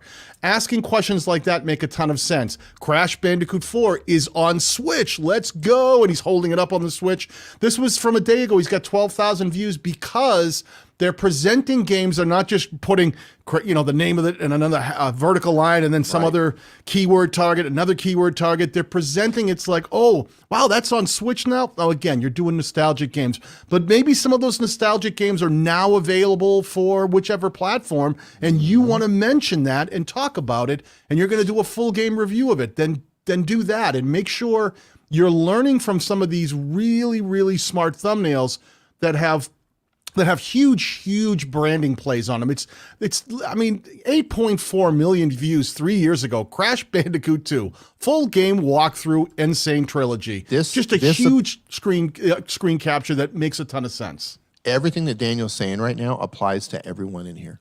Every single person in the chat, this applies to you. Type your, when in doubt, go to YouTube and start typing in titles of your own videos and start looking at the competition. Look at the videos that are dominating your title and say, okay, how do my thumbnails compare to this? Now, I get it. If you're just getting started, you don't have the skills to do that yet. That's fine. We all started at the same place you're at right now. Daniel started there. I started there. The people who are making these thumbnails that are getting millions of views, they started there originally too. So it's a process that you have to go through, but it starts by learning how to identify what successful thumbnails look like in the first place. And you can see them right here, just jumping back and forth. The people out there who are doing well, yours. Yeah, look at that. There's people out there doing well, and then yours.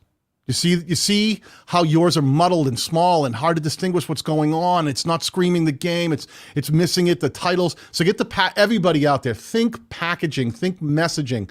You really want to make sure that when you're putting your content out there for people to consume, I've made this analogy so many times that some people have heard me say it, are probably sick of hearing it. But if you package something and you're going to put it on the shelf, like a product on the shelf, Doritos is not going to put out their new flavor of Dorito in a plain brown wrapper that says chips. Tiny little chips thing written so small you can't read it, or a list of the ingredients over the bag with no image of the chip. You've got to sell it. You've got to make sure at a glance people go, I know what that is. I got to get in there. I want to try that. Daniel, imagine walking into the chip aisle at your grocery store and it's just plain boxes and it just says like triangle chips. Triangle chips. Square chips. Salty chips. Spicy chips. Right? They use imagery. No chips, other chips. They use the imagery to sell that stuff. Yeah. Like, look, everybody in here, show of hands, say yes in the chat right now if you think you can improve your thumbnails. And I'm going to be the first one to do it. If you think your thumbnail game can be improved, type in yes right now. Because here's the thing. If you know and you admit that your thumbnail game could be better, it could be improved, then do that. Because that thumbnail is one of the reasons why your channel's not moving as fast as you want it to move. Right? There's other factors at play, topic, relevance, how long people are watching your video. But how long people watch your video, that all starts with a click. If you don't get a click, you don't get the view, right? So that thumbnail is a gate. It's a doorway that's either letting people into your video or it's stopping people from going to watch your video. So for everyone who says yes, self-included, and I do this, I'm always trying to come up with new thumbnail ideas and trying to figure out little tweaks. If you said yes, spend time every week, even if it's just an hour here or an hour there, trying to improve your thumbnails. Yeah. Put effort in. It will pay off. Yeah. And we all are continuing to learn how to make better thumbnails. I want to address a question. Baking with Charlene asked, Daniel, what is the best way to set up channel sections if having uploads and popular uploads are amateur? I didn't say they were amateur. I mean, that was a little aggressive. I was thinking it, but I didn't say it. See, uploads and popular uploads first is the default playlist when you first create a YouTube channel. YouTube you haven't done any customization, so it starts just sticking all your videos onto your homepage and lists them as uploads. The same thing should apply packaging, messaging. When you're trying to create playlists and you're trying to put them on your homepage, you should be having like this channel, best video games of the 1990s, or anything like the most nostalgic favorite video games that you may want to play or whatever, package it in a way that you're always thinking about what's the messaging of my channel. If you're a cooking channel, then make sure that the playlists are screaming about cooking. If you're helping people become better content creators using their mobile device, then make sure the playlists are screaming that value proposition and it's on your homepage. So when someone lands there, they're not searching going, what is this bit? You ever been into, I'm going to date myself here. All right. Not actually like try to take myself on a date, but show you how old I am. When I was a kid, we had record stores, right? And they had like these record stores you'd go into and they had all the records in these bins and they'd have them all listed by the band name, alphabetical order. You could go in and if you knew the band you were looking for, you could find it in an instant. And not only were they named by there, you'd go in, it'd have the rock section, it'd have the R&B section, it'd have the reggae section, and you could go right to those sections and find what you wanted. If they just took all the records and stuffed them all in bins and went, good luck, and you had to pick through to try to figure out what the heck it was you were looking for, I would never even go into a store like that. And that's true of any store that you go into nowadays. Things are organized. Grocery stores, clothing stores, they organize by section. Walk into a museum And they will curate the way they put everything together. Strong displays up front, things that are less interesting, they'll put out back and take off the floor. They're always trying to engage and bring people in. That's exactly what you should be doing with your playlist, your titles, and your playlist, the way you group them, the way you put them on your homepage. Put strong playlists that have shown by the data that people actually watch those playlists and go from one video to another. Put those up top. If they're strong playlists with strong content, get that right up there. So if you're at Nostal Gaming, that you immediately start seeing playlists that scream, oh, nostalgic games, games of the 90s, games of the 70s, top games of the 2000s that you may have overlooked. Things like that I go, I'm in. I want to learn more. Daniel, we're so old that we started with records, and records then went out of style, and now they're in style again. Like, we've been through a full cycle. We've come full circle. We've come full circle on that one. So here's the thing. I want to use my channel as an example. Let's say somebody finds one of my videos, how to live stream with an iPhone, right? They find the video, they watch the video, and they're like, wow, I liked the guy, I liked the creator. He just gave me a bunch of valuable information. I want to see what else this channel is about, to see if there's a stuff here that's for me. And they go and they click on my name, and it takes them over to my homepage. And it just says like uploads. And on the uploads, here's like an Android video, and here's like some other stuff, and a YouTube grid. And it's like, eh. But what if they clicked on that and it goes over to my homepage, and there's an entire playlist for people with an iPhone? How to how to save the battery life on your iPhone. The best live streaming accessories for iPhone users, the best iPhone video editing apps. They're gonna go, oh, that's exactly a playlist that speaks to me. And then there's a good chance they're gonna click into that and start watching those videos, or subscribe to the channel and come back and watch them later. I'm giving the viewer an opportunity to understand that I have content for them, lots of content for them on my channel. And that's going to increase the likelihood that either they subscribe and come back later and watch it, or just dive into it right then and there and start binge watching my content. That's why you want to put those playlists together. You want to speak to the viewer and let them easily find what it is that they're looking for. Yeah, and when you get to be a bigger channel, it's not that I'm against things like popular uploads. I just would rephrase them. So that if you are a fan of Dee, and Dee's a guy who's a silver play button artist, and he wanted to do his Dee's favorite video content creating tips, or mobile content creating tips, he could take his popular content and package it in a way that people who were interested in the fact that certain things were popular on his channel will go, I want to see Dee's best, like, I like Dee, or I just discovered Dee, I found some of his content, I really love him, I can see he's established, I'd like to really find like his top videos, his top content, his top recommendations, his top tips for new mobile content creators. And he could grab that really strong, what we would call popular, and he could package them in a way that really spoke to the new viewer, or the person who's coming back to really catch more of his content, who may have missed stuff along the way. Because when you start putting up, a lot of videos, if you've made over 100 videos, guarantee even your most ardent, supportive viewers have not seen every video. So it can make sense in that scenario. I just wouldn't lead with it as like popular videos, because it doesn't do anything for us. It doesn't get us anywhere. Right. Let's move on to the next channel. I will. I'm going to pull up, let's see, I've got Zane Shah, who just asked, can you take a look at my channel? Yep. I will. If I can find it, we will take a look. Is this you, Zane? There's that handsome devil right there. We go. 125 videos, over 5,000 subscribers. Congratulations. Yep. Listen, I love to see intricate, well-designed, and thought-out channel art. But I'll tell you what, this may be pretty simple, but I can tell you at a glance, I know what this channel's about. Yeah, I mean, simple works. Make money online. Like, boom. You can't. What else do you need to put up there? You could make this fancier, Zane, and you probably will. Over time, you're probably going to figure out how to make this pop more, how to maybe get your face up there a little more if you're leveraging you as the person who's teaching people. But I'll tell you right now, I land here and I don't have to look anywhere to go, what's this about? Oh, it's about making money online. So I know immediately that you've got content here that's going to help me learn how to make money online. Right. Again, popular uploads and uploads, you know what I think. What I would tell you here is where you have eBay UK and Amazon UK, I would leverage the messaging. Make money with eBay UK, or UK, Amazon. Make money with Amazon UK. All right, so that you're always leading with that thing, making money, teaching people how to learn how to make money with YouTube, whatever that is. Right. And even there, like, so go back to Amazon UK, for example. So even like grow your Amazon FBA business, make money with your Amazon FBA. Like if your value proposition is make money online, then lead everything with make money. Yeah. Right? Go hard on make money because that's what your channel is about. You're not telling me how to grow my business necessarily. You're telling me how to make money.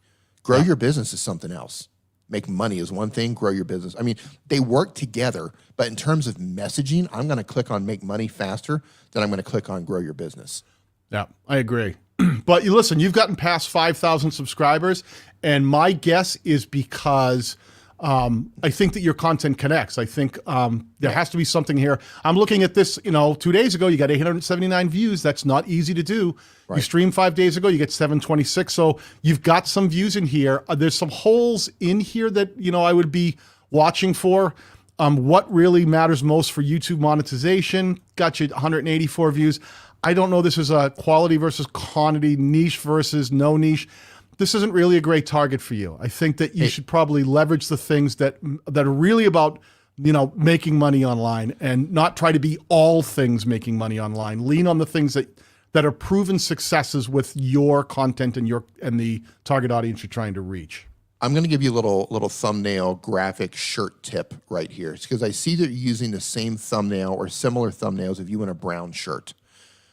That brown isn't necessarily an attractive color, but here's what you do, and I do the exact same thing with mine.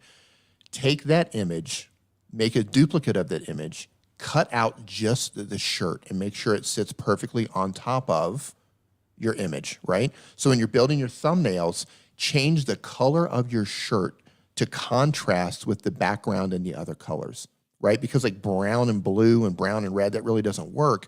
But you could tweak that. You can make it lighter. You can change the hue to change the colors. You can strip the color out of it and make it gray. Use the colors to make that contrast. Either you could also mute it to where it doesn't, because that brown just isn't that attractive. But you could either mute it or make it a lot, or make it pop. Look at the red jacket. Scroll. The red against the orange. That one right there. See how that stands out? Yep. Right? Like the contrasting colors. So learn how to play with those colors with your shirt.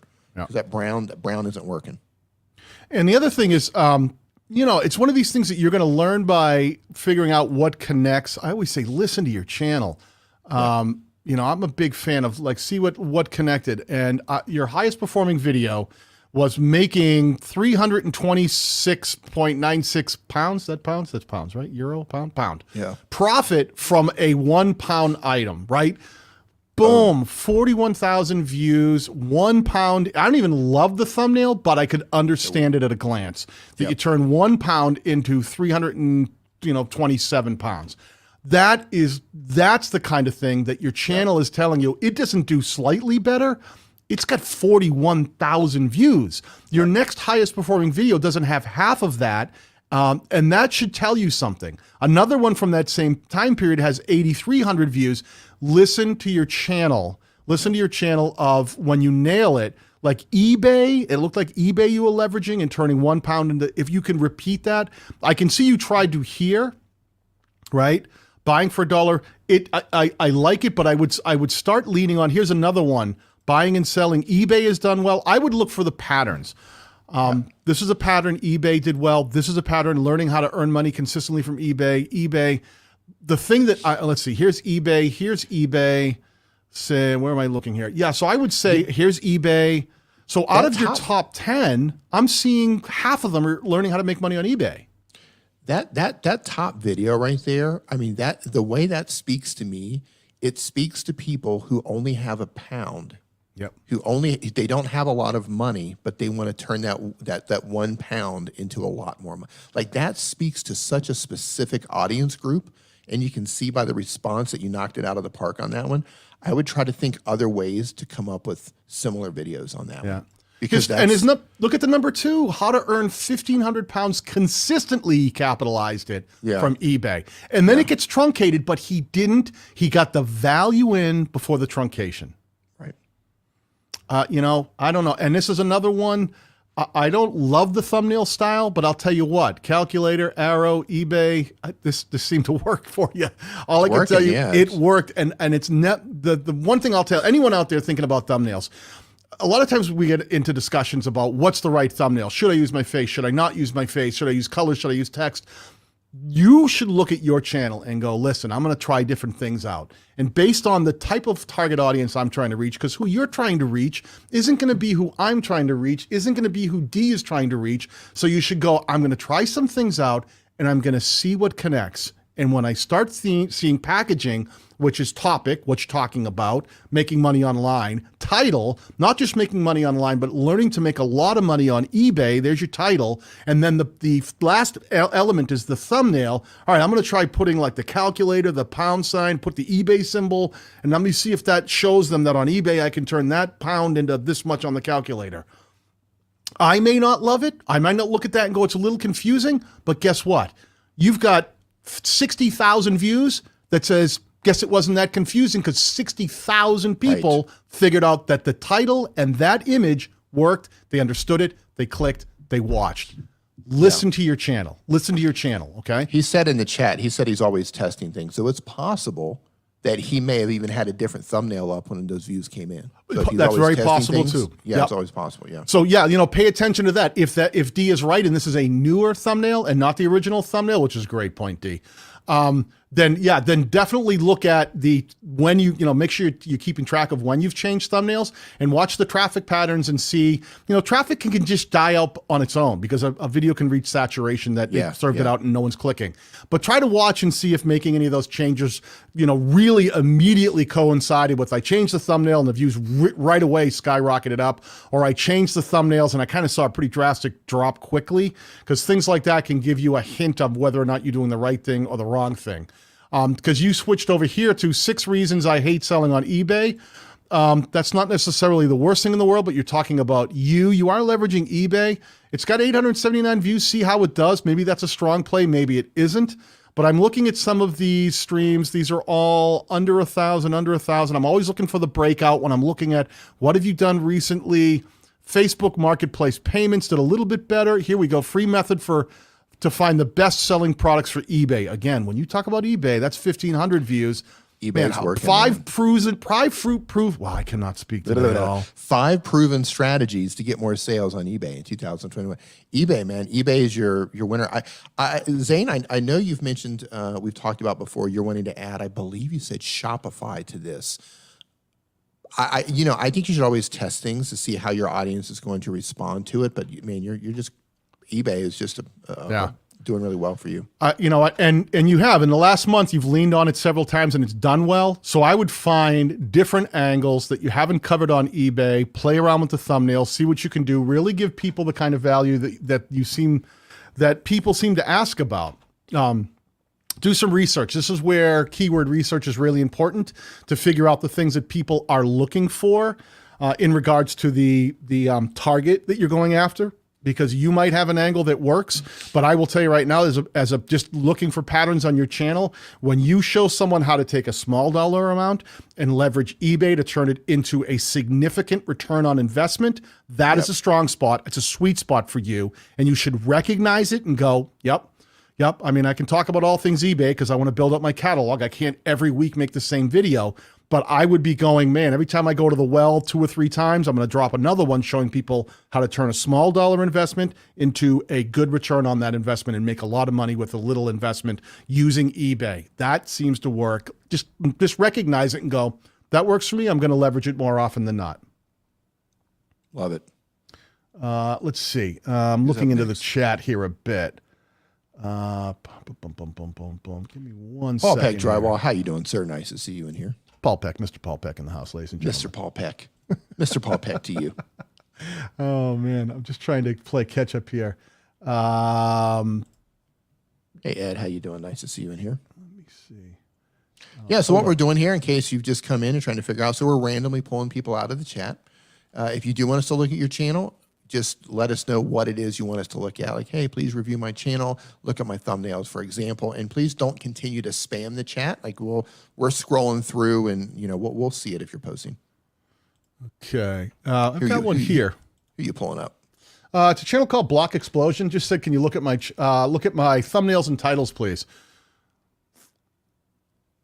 Let me see. So the same thing applies to you that applied to the Bandicoot gaming channel.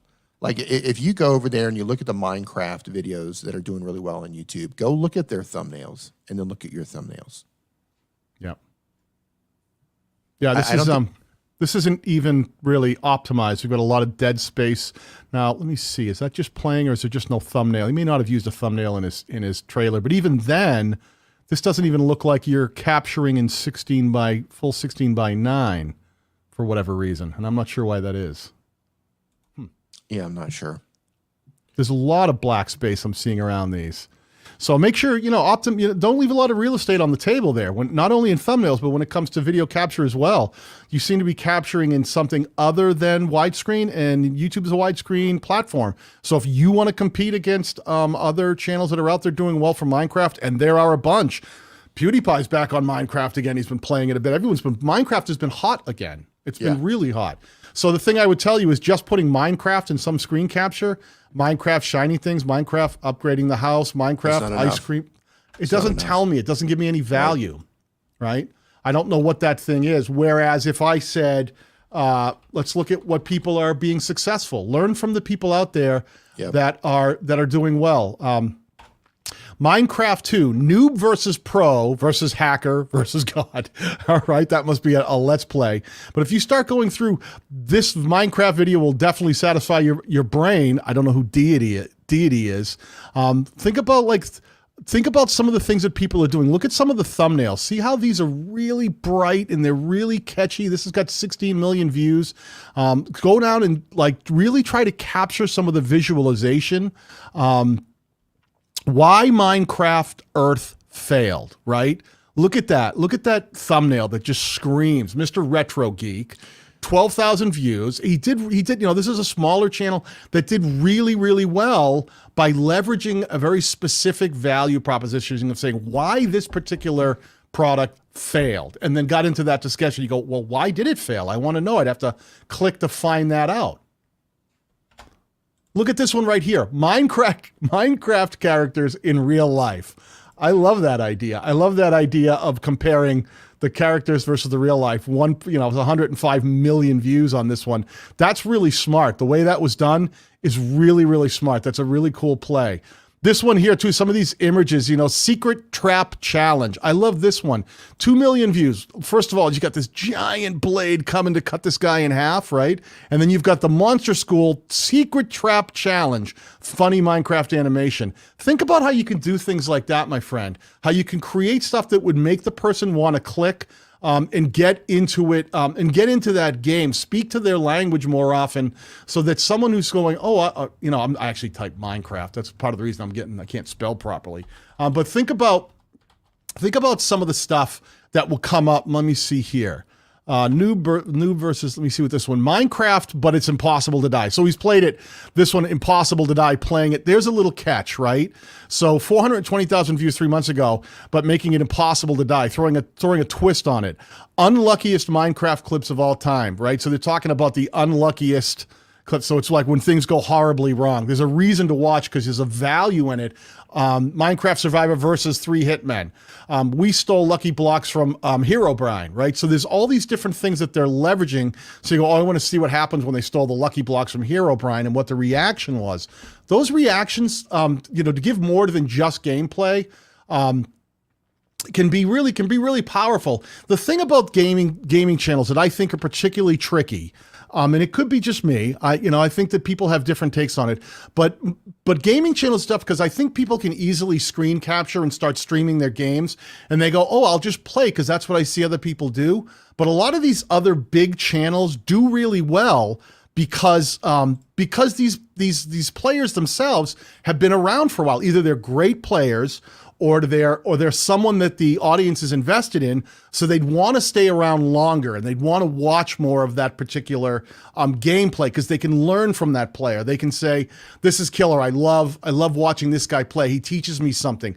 I would tell you, if you're going to play Minecraft, what you want to think about, or any game for that matter, think about what you can bring to the table. Think about how you can teach someone to unlock a certain level, how to create a diamond pickaxe, how to beat a level with only the wimpiest of weapons available. Make it interesting and make it challenging, because if you can do that, then you've brought value. You've brought a reason that people would want to watch you play that game or follow along with your gameplay, because they can learn something from it. And if they can do that, then it becomes powerful. Then it becomes value-based, not just watch me play this game. I'm just playing the game.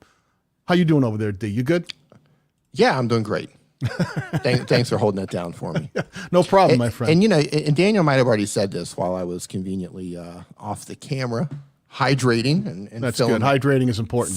Filling my cup up with some nectar with caffeine in it. But you know, and it comes to games, especially like Minecraft. Like I don't know how many people are playing Minecraft on YouTube alone. Like you're gonna have to do something to really capture the viewer's attention and give them a reason to come in and watch your video, because the competition is fierce for this. You want to talk about fierce. You want to talk about fierce Yeah. now? Right now, look who's playing Minecraft live Yeah. with 39,000 people watching. That's when you can just play and have people follow along, because you're PewDiePie, because Right. you've got, what has he got, 100 and how many million subscribers now? He's got a huge base, and he can get out there and play, and people will go in and go, I want to watch PewDiePie play Minecraft. It's fun. I enjoy the banter. He's a very poppy. He's one of the Right. biggest, creators on the platform, never mind gamers. So that's when it's important. That's when it makes sense. As opposed to, nothing against Skizzy, but Skizzy's got 839 people, which is great. That's a lot of people. But can you see the difference, the value of someone who's super well known as opposed to this guy who's got over 100,000 subscribers, but he's not as well known. So everyone's going to go watch PewDiePie because it's PewDiePie. So think about what you're leveraging, what the value is. And if you're not big enough yet to have people just watch you play and you've got 16 subscribers, then you need to start making sure that you make content that connects. No matter who you are, make sure you're making content that connects with a specific target audience. If you're a gamer, why would they watch you play? What are you going to bring to the table? Right. Why watch you play when I could watch a million other people play the same thing? Like That PewDiePie. like PewDiePie. Yeah, they play PewDiePie. Or people who might be better than you or more experienced than you, or their thumbnails catch my attention more. Just you need to find an angle. Yeah, Or 100%. Find an angle or find a better way to communicate with your audience to give them what it is they're looking for. And, one of the things too, I see gamers and I see Minecraft players do this, and people do it with Mr. Beast too. They make content and they choose their titles and they choose descriptions, and they say, well, Mr. Beast does it this way. But they have a built-in fan base. Like right now, PewDiePie is playing, and he's got, what's he have, 30,000 something people watching? Yeah, 39, almost 40,000 people watching him. He could literally have posted a thumbnail of an onion and then posted the words. He could have just randomly just typed letters into the title. Watch me game live. Yeah. He could have just put gibberish in there, and he would still probably have 30,000 people watching him play live. They have a built-in fan base. They can literally do anything they want, and people are going to show up for them because they've built that fan base over many years. Crescent City Gamers said, hey, just take a peek at my channel. Tell me what you think quickly. Everything I just said about the last channel, I'm going to say about yours. Yeah, 100%. Thumbnails, titles, packaging, messaging. Don't know what this is. I don't know why I would watch this gaming channel. Gamers be like, MMO. Welcome to our, again, it's just first impressions. First impressions of what? I don't know. You didn't finish the playlist title. And then you've got one video. Oh, Valheim first impressions. Now I get it. That makes a little more sense. You actually named the game. So if you're going to say the playlist is first impressions, it should be new release games first impressions. Okay, so that I know new release video games first impressions. I get it in the title. Stop leaving words out. Stop truncating your messaging. Stop acting like the person who just drops in here knows everything that you're thinking and is reading your mind. Messaging, so important. For every time I do live stream, I have a ton of gamers show up, and they always want to know, how do I grow my channel as a gamer? And I give the same advice to every gamer. In addition to what was just said, that Daniel just said, breaking down the last channel. If you're going to be a gamer on YouTube, you have to understand that competition is fierce. There are millions of people doing the exact same thing that you're doing. So if you want to be a gamer, you should either be amazing gamer, meaning that you are just crushing the game, you win the game, you dominate the game, competitive level gaming, you're great at the game, or teach people how to play the game, teach beginners how to play the game, teach people who don't know as much as you how to play the game, or bring something new to the table, bring some crazy persona. I use Dr. Disrespect as an example because he created this larger than life persona, and he created this gaming empire based on this persona. It's almost like a WWE wrestler turned gamer in terms of his persona, right? It's just he's larger than life. He brought persona. So you're going to have to come up with something new to bring to the table, because if you don't do that and your goal is to grow your channel, right? Your goal is to become a professional gamer, or I just want to be a full-time YouTuber, grow my channel. Like, if you're not bringing something new to the table, you're going to get lost in the sea of gamers. So you have to think it through and do one or more of those things. Now, the thing that you bring to the table could be your amazing personality. It could, you might just be an amazing person. You might be really fun to hang out with and stream with. And if that's the case, you've got to get that out. You've got to learn how to express that. But it all starts with, look at Dr. Disrespect's thumbnails. Look at this. What are we seeing in every single thumbnail? Right? He's going for his thing. He's branded it. So this is the big mistake. Remember what Dee just said right there? Everybody, you've got to bring something to the table. You can't look at Dr. Disrespect and go, well, look at him. He's just kind of putting himself in all the thumbnails and he's streaming. He's got a whole persona. And you know what he has? Results. Look at the numbers. Look at this. Streamed 4 days ago, 567,000 views.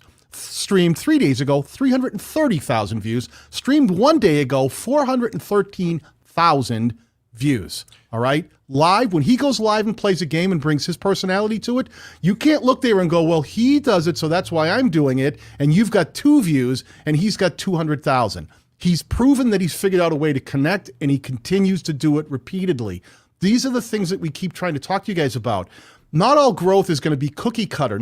Your gaming channel and the way you bring your voice to gaming is going to be different than the way Dr. Disrespect brings his voice to gaming. Is going to be different than the way PewDiePie does. It's going to be different than the way Markiplier does. It's going to be different than, let's go right down the line. Figure out what value, what voice you bring to that conversation, and why people would watch you. And when you start seeing the results, double down on those things that connect. Yep. Clearly, Dr. Disrespect has done that, and look at the results. I'm curious, sort his video by the oldest. I'm just curious where he started. Look where he started and look where he's at now. Yeah. Now, see, it was like old gameplays, doing some screen captures. The oldest one, 11 years ago. These 11 years ago, this one's gotten, almost 1 million views, but 98,000, 49,000, 19. They aren't connecting. And then you start seeing him. Oh, wait, he's starting to develop his look. See? Now look. Whoa, 100,000 views. Whoa, 46, 28. It's like, whoa, he's got some views when he's branding with his face. A lot of these views, though, are probably coming in from people who know him now, and they're know him now. Content. But he started in the same place so many of you are at right now. He didn't have it together. He was struggling. He fumbled, and it took him a while to put all of this together. Notice it took him 11 years to get to where he is now. 11 years, and now he dominates. So you got to be patient. And this applies to everyone on the platform. I don't care what type of content you're making. This is a long game. You have to be patient. Most people don't grow quickly. Most people don't have overnight success. You might have one video that takes off and that really catapults your channel, but to get to, to huge, millions of subscribers and that sort of thing, it really takes a long time. Yeah. A really long time. Yeah, Mr. and Beast is in the same boat. What, 10 plus years for Mr. Beast? And you look like a guy like this, now he can stream and he can play against PewDiePie, right? That's because he can do that, and he can leverage it because he's gotten to that point. So he's leveraged his own personality. He's got enough people following him. He's done enough playing that he can get out there. He can challenge other well-known personalities in the gaming world and make that happen. Now, you might be thinking, well, I'd probably get views if I challenged PewDiePie. You're right. You probably, if you made a video that featured PewDiePie on your channel, you probably would get views. But the question is, does the video after that get views? What about the one Yes. that's after 2 videos after that? What about the video that's 3 videos after that? Because look how many views he's managed to maintain when he doesn't have PewDiePie on his channel and he's not challenging him. He does. He's been able to go against Ninja, but he's go shopping. Shook Hollywood.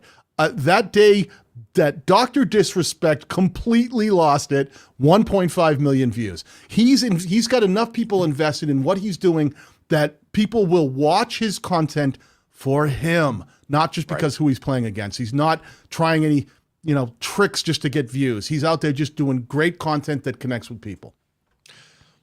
And if all you're doing is watch me play the game, and you don't have fun editing, or you're just kind of a quiet person and you're just not doing anything, like, good luck, because you've got your work cut out for you. And I know that's harsh to hear, but this is the reality of what's going on. You're choosing to create a channel and try to grow a channel in a niche that is just fierce. You can do it. You can definitely do it. A lot of people are having just crazy success as gaming channels. Some of them are just starting out. Some of them don't have a lot of experience. They're getting started, and they're taking off because they're doing all of the right things. They're studying those who are succeeding. They're emulating that, and then they're able to find success themselves. Yeah.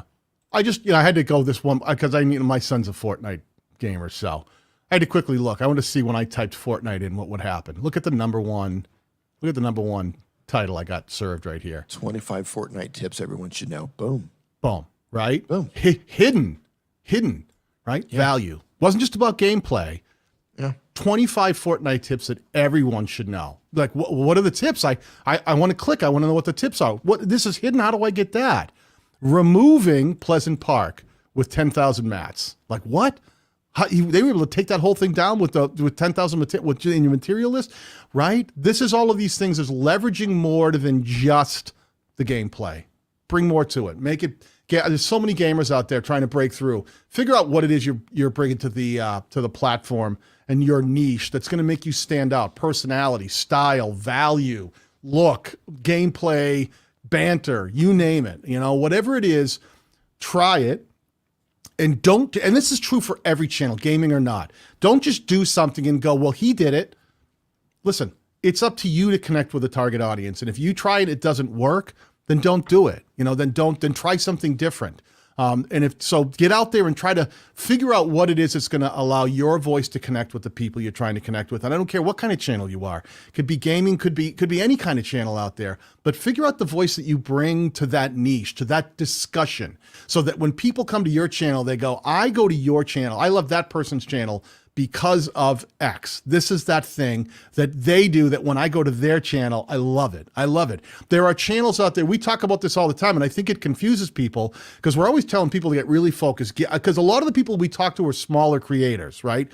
We don't need to tell a really big creator how to be successful. They've figured it out already. But a lot of smaller creators are trying to get in that lane and figure it out. And we tell them, stay focused, get a really strong value proposition, get out there and focus on one really good lane, get in it and start really trying to learn how to connect with the target audience you're trying to reach, so that you can realize what is connecting and what isn't connecting and why.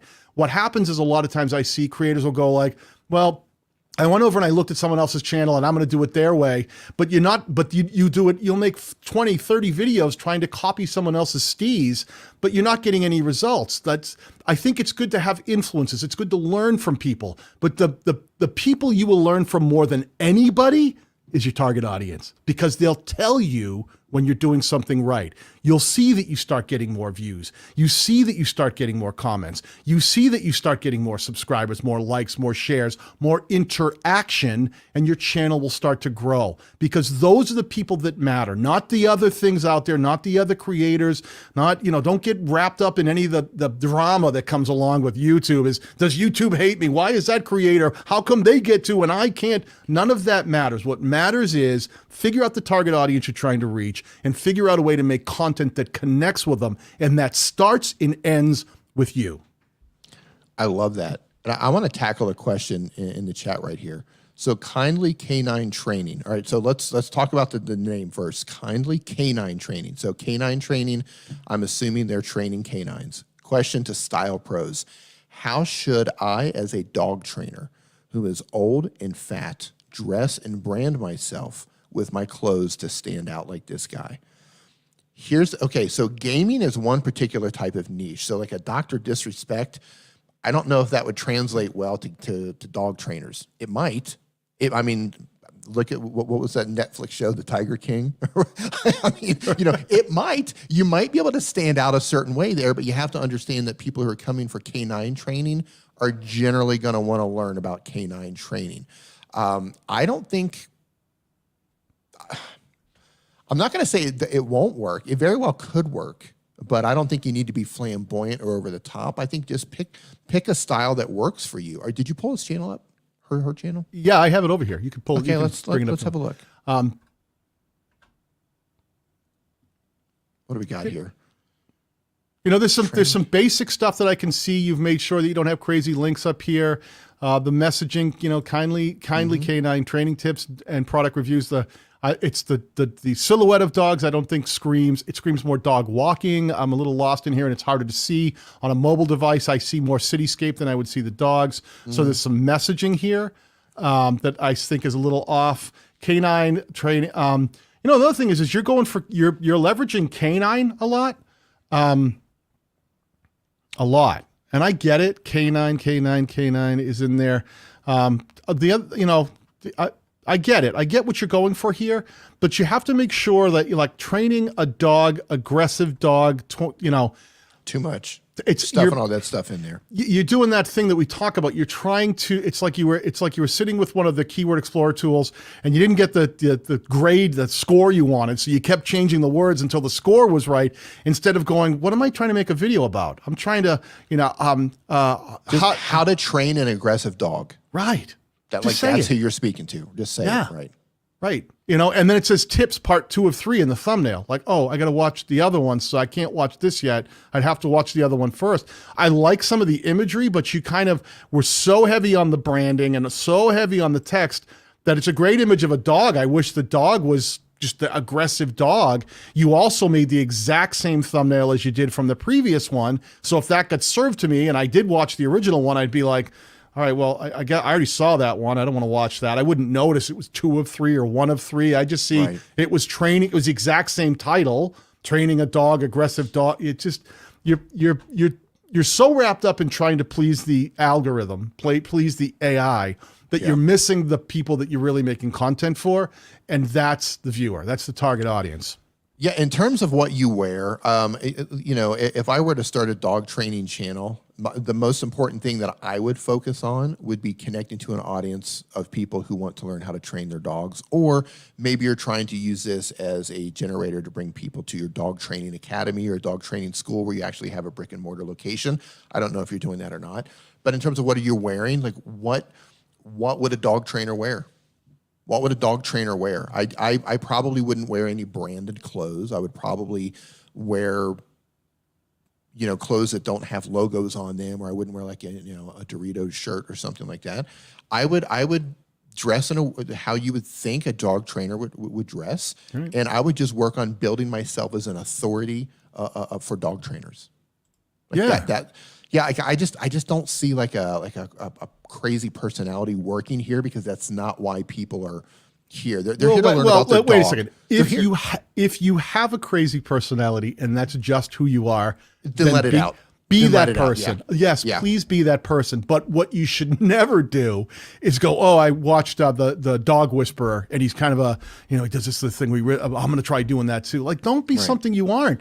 Authenticity is so important on YouTube. Yeah. People want to go, listen, do you think someone's going to really care once they're watching your video if the content's good? That, I hate his shirt, I'm not going to watch this video. If you're really like this one over here, how to socialize any antisocial dog, or, that's a great thumbnail. And then you kind of did a variation, how to socialize an unsocialized dog, and it got you 8,600 views. It was a smart play. You got a bunch of dogs all nosing together, all different breeds. I don't necessarily love all the packaging here, but that thing drove some views because you said how to socialize an unsocialized dog, right? So you found something that connected. It wasn't about the shirt you were wearing. It wasn't about if you thought you're overweight. Every one of us could stand to lose a few pounds. It isn't about that. It's, do you bring value? And when you start talking in your video, if you are talking in your video, can people follow along? And do they find that you're authentic and that you bring real value and that you seem to have knowledge about the thing that you're speaking of? If you can do that effectively, then it's all just a matter of creating your own persona, which is you. I say everyone out there, I don't care if you're a Canine channel, if you're a gaming channel, if anything that your voice might be heard or you might be you, all you need to do is to figure out a way to present the best version of yourself. Okay? Not of someone else, not recreate someone else's thing. Just go, listen, this is what I really want to make sure that I'm not mumbling in the camera, that I look halfway decent, that I look, my camera I spent a little time getting the camera angle right, that I got a decent audio. Make sure that stuff comes through. Make sure you're not mumbling and stumbling over your words, or that you're not spending a bunch of time repeating things that you're like, I gotta get to the point. I was trying to figure out I was trying to learn how to socialize my unsocialized dog, so that I click on that. I want to go make sure that, boom, you get right to the content and you connect with them. So what you wear, what you look like, anything can connect. Dee and I live in a similar space. We both help content creators grow their channels, right? I come at it from a much more of a video creation angle, using video editing software and showing how to make better content to grow your channel. Dee comes at it from a mobile angle, but at the end of the day, we're all still here trying to help creators grow their channels effectively, teaching the things they need to know if they're going to try to leverage the YouTube platform. Look at the two of us. Look at the two. We are as different looking as two guys can look, from the way we look to the way our sets look to the everything. But guess what? We each have our own. We're both silver play button artists, leveraging our own voices, what we brought to the conversation, and that has been what's worked for us. Is us becoming more secure in the thing that we do and honing only ourselves, just only becoming better versions of ourselves and learning what works and what doesn't work. And what does work, we double down on, and what doesn't work, we try to trim that fat away. Sorry for the fat joke, but I got pounds to lose too. Don't take it personal. Yeah, and Daniel, I don't know if you're friends with them as well, but McCann Dog Training. Do you know Ken and Kale? I don't know that. Yeah, so there's a channel I'm friends with, McCann Dog Training. You can search for them on YouTube. But go look at their stuff. Like, look at how I think they've got like 500,000 subscribers on their channel now. But go pull them up real quick. Yeah, I will. It's McCann. There they are. McCann Dog Training. Yeah, I just got a slow connection. All right, McCann Dog Training, right? There's the dogs. Look at the dogs. McCann Dogs, helping you have a well-behaved four-legged family member. Man, does that scream the value right off the bat? Right. Look how good that like is. These guys, they're absolutely crushing it over here. Like they've really learned how to communicate with their audience, and they're just doing fantastic. Yeah, that's just, and look at your complete guide for bringing a new puppy home. Like, right? This is like talking of the biggest mistake people make with a puppy. Stop puppy biting with these 7 rules for training. These are all the kinds of things. Value, right. Value, right. value, value, value, value.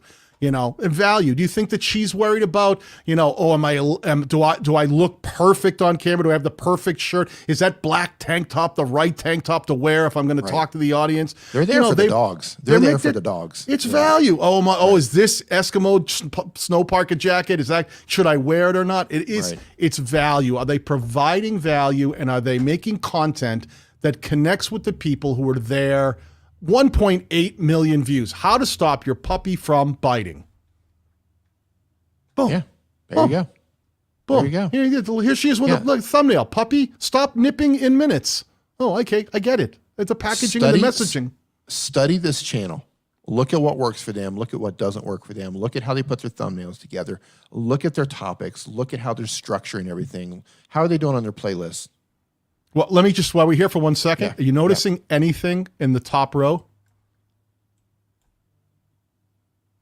How to stop your puppy from biting, your complete training schedule, the complete puppy biting. Puppies. It's all about puppies. When they saw that puppy biting was working, they did it 2 years ago, they did it 8 months ago, and they did it 10 months ago. They doubled down on what worked. When they saw those big winners, they came back to it. They came back to it, and they tried to package it a little different. Like this one, we're going to really show the puppy biting. This one was like just holding the puppy. Let me try to see if I can actually do it with the puppy biting. And they were rewarded by going this connected with another 2.3 million views in the last 10 months on these 2 videos alone. And notice that they went after puppies and not dogs. Mm-hmm. Every one of those top videos is a puppy. Yep. Puppy, because it worked and they doubled down. Right. This is so important. This is so important. And great imagery that you can see in an instant. I love it. I love it. Yeah. So yeah, study them. They know what they're doing. Yeah. And, you know, they go to all the events. They go to VidCon and Vid Summit and all that stuff. So they're really investing their time and their money trying to learn how to do this correctly. So yeah, study what they're doing. It's working. Yeah, that was really smart, D. I think this was a great one to pull up. This was a great one. And this is a lot. I think everybody can learn from this. Look at how quickly you can see the messaging. Dogs right here. McCann dog smaller with the dog logo, helping you have a well-behaved four-legged family member. Everything from having the blue against the white and then switching to a slightly thinner font, four-legged family member, then a bolder font. Even when they had to use more text to get the message across, they broke it up in a way so it didn't look like a giant paragraph stuck on their channel art. They broke up each section, helping you have a well-behaved four-legged family member. McCann dogs just kicking it out of the park with imagery and messaging. And if you need to head to Fiverr and pay someone $5 or $10 to get that made, it's totally worth it. You know, getting your messaging together, getting your packaging together is totally worth it. And I love like puppy training for new puppy owners, puppy biting training, puppy potty training tips, McCann dog. This is all stuff they're leveraging all the stuff they know that works on their homepage, talking about the puppy biting, new puppy owners. Just smart stuff. You know, it's like that.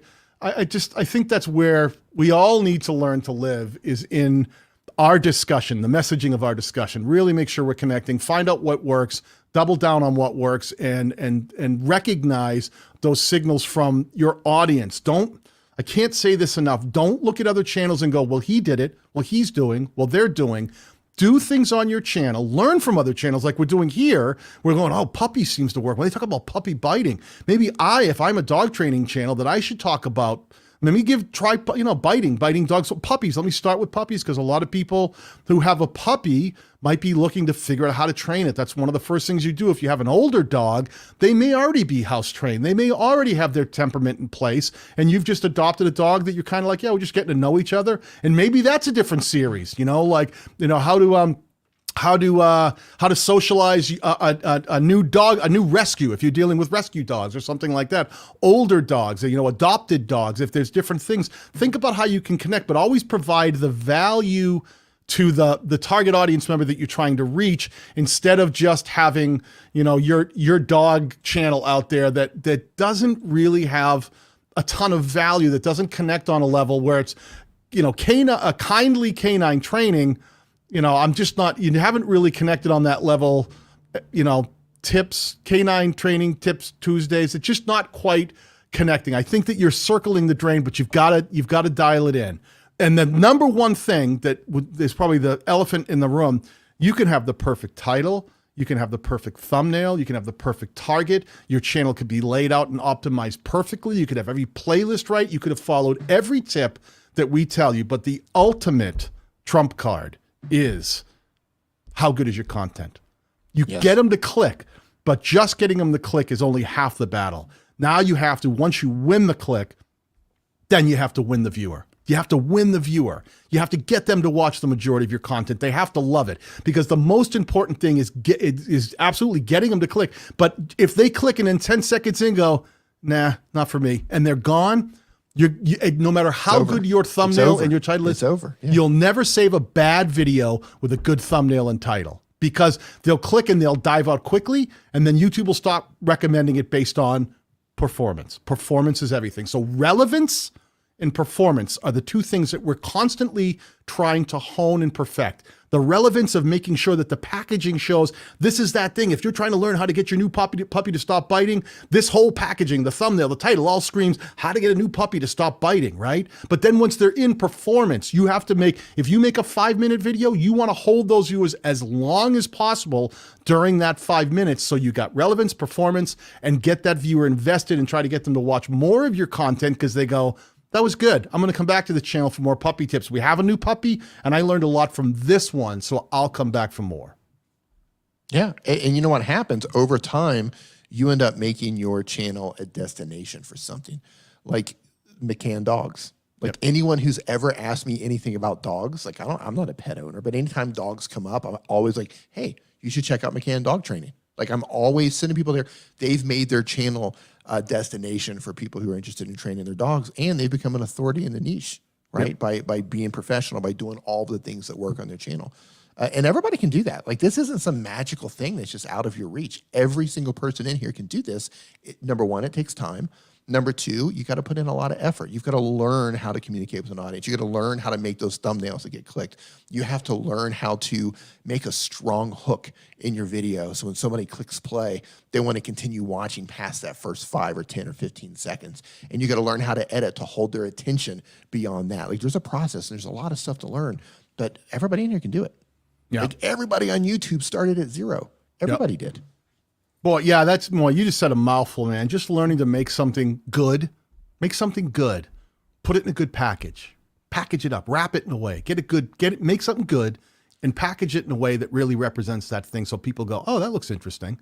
That's it. That's all of it, right? Just stay consistent with that, right? Consistency is another big one we talk about all the time. I see somebody, there was questions earlier in the day. I think it was even a Nick stream where people talking about, no, I can't always publish as regularly as I want. Learning to be consistent is important, right? I see people sometimes like, oh, my channel's not growing. Well, you've only made, 15, 20, 30 videos, right? Takes time. And then when you make videos, you got to make sure that you go, I'm trying to space these out, right? Don't put out 2, 3 videos and then wait, 3 weeks without making a video. We've all been there. Trust me. I'm preaching from absolutely from the choir where we have those moments where we just, you got a lot of things on your plate, but if you can try to be consistent and consistent doesn't mean every Monday at 6 a.m. I publish, it means the spacing in between when you publish, try to make that consistent. All right. Don't if you're saying, and I think realistically, you need to be putting up probably 4 videos a month to really see some growth on YouTube. More is better, but at least 4 a month to really get out there. There are some exceptions to that rule.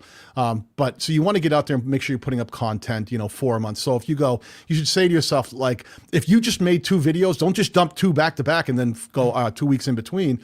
Drop one and then go, I'm going to try to leave. I got one in the can. I got one ready. That's perfect. I can use that in about 7 or 8 days. I'm going to drop that again and try to leave 7 or 8 days in between your videos. And if you start realizing that you can make an extra piece of content, go, oh, I know what I'm going to do. I'm going to see if I can get that number down to 6. One of the biggest mistakes I see creators make, they go, I'd like to start doing 2 videos a week, but all I can do is 1. And that makes me lose my mind because I don't know in what world that the next step from 1 video a week is 2 videos a week. If you're making 1 video a week, a video every 7 days, and you want to try to up your schedule, go to 1 every 6 days, okay? And if you can do better than that, go to 1 every 5 days. Think about the spaces in between. Don't get so wrapped up in, I have to publish on Monday at 7 a.m. because that's what I wrote in my channel art. I can promise you that matters less than making sure that you're putting out content that people will consume. Anytime I see a channel and it's in their channel art, it's like new videos every Monday and Friday at 8 p.m. and live streams at Wednesday at 9 a.m. I'm just like, good luck with that. Like as you do that long term, like that's going to unravel. And I think that, and it's just not important. It's just flat out, it's just not important. Now, don't kill it. I'm not killing it. Hold on. Let me finish. Yeah. If you have a show, like if you're doing a show and it's like, hey, I'm doing a show and it's important that this show happens on a certain date and a certain time, then it works. But if you're just doing it for the sake of, I'm just getting started and I'm just trying to tell my audience that, I just uploaded, like that doesn't matter. The spaces in between, being consistent, the time, upload your videos when your audience is right before they wake up in the morning so you can ride that wave all day long of the views. There are days where your audience is going to be online more than others. Use that stuff. But those aren't really things that are going to move the needle in terms of like, I got to publish every Monday and Wednesday at 8 a.m. Yeah, and we love velocity. We talk about velocity a lot. Like when you publish, you'll learn times when not to publish because you can look into your data and go, I notice that my audience tends to be online from this hour to this hour. But you'll notice that they tend to be online during those hours, not just 2 days a week. There's some days it might be a little better. But it's not like, oh, Thursday, no one watches my content. Wednesday, everyone does. It doesn't work that way. You'll see waves and you'll learn things like, well, you know, I watch, my data shows me that my viewers tend to disappear a bit at midnight Eastern Standard Time. They don't watch as much. And if that's true, don't publish in the middle of the night. Go, oh, let me try to publish first thing in the morning. But like Dee said, the spaces in between, so much more important than trying to just say the day and the time that you're going to publish and trying to hold true to that. It is the fastest way to create burnout if you're not an established channel, like Dee said, that has like a show that everyone knows, like I'm here, you know, Good Mythical Morning does a show every day, daily at the same time. People know every morning at whatever, 6 a.m., you know, Rhett and Link drop a new episode, and then right after that, they drop Good Mythical More, and they've got tens of millions of subscribers, and it's a show, and it's all scheduled, and it's a massive production, and they're multi-million-dollar production, but that's a show. If you're someone who's brand new, the thing you should be concentrating on is trying to make content that connects and put out content consistently. That means just don't leave big gaps in between when you're publishing. You know, and another thing, since we're talking about the time of publishing, I can't even tell you how many times I've looked at channels and they're like, yeah, man, I'm just not getting any traction. I upload my videos and nobody watches them. I'm like, okay, well, where is your audience? And they're like, okay, well, the majority of my audience is in the United States and Canada. I'm like, okay, what time do you upload? I upload at 11 p.m. Like, well, congratulations, you're uploading and everybody's going to sleep. Like sometimes small tweaks of like uploading in the morning so you have the availability of everybody seeing your video versus uploading when everybody's going to bed, when like nobody's watching your video for 8 to 10 hours. Like you've got to look at your data to see when people are online.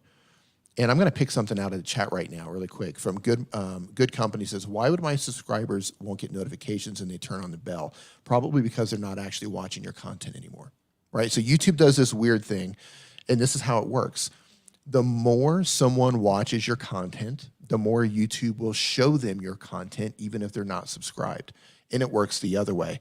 Even if they're subscribed, even if the bell notifications are turned on, if people are not watching your videos, and they notice that they're not watching your videos a lot, they're going to stop bothering them because YouTube says, okay, they're just not interested anymore.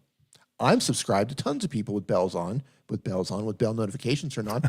I don't get notifications anymore because I no longer watch their content. Yeah. That's just how YouTube works. And there's a few reasons, right? That's the main reason. You just nailed it. Right. That's it. That's really the main reason. That's a reason.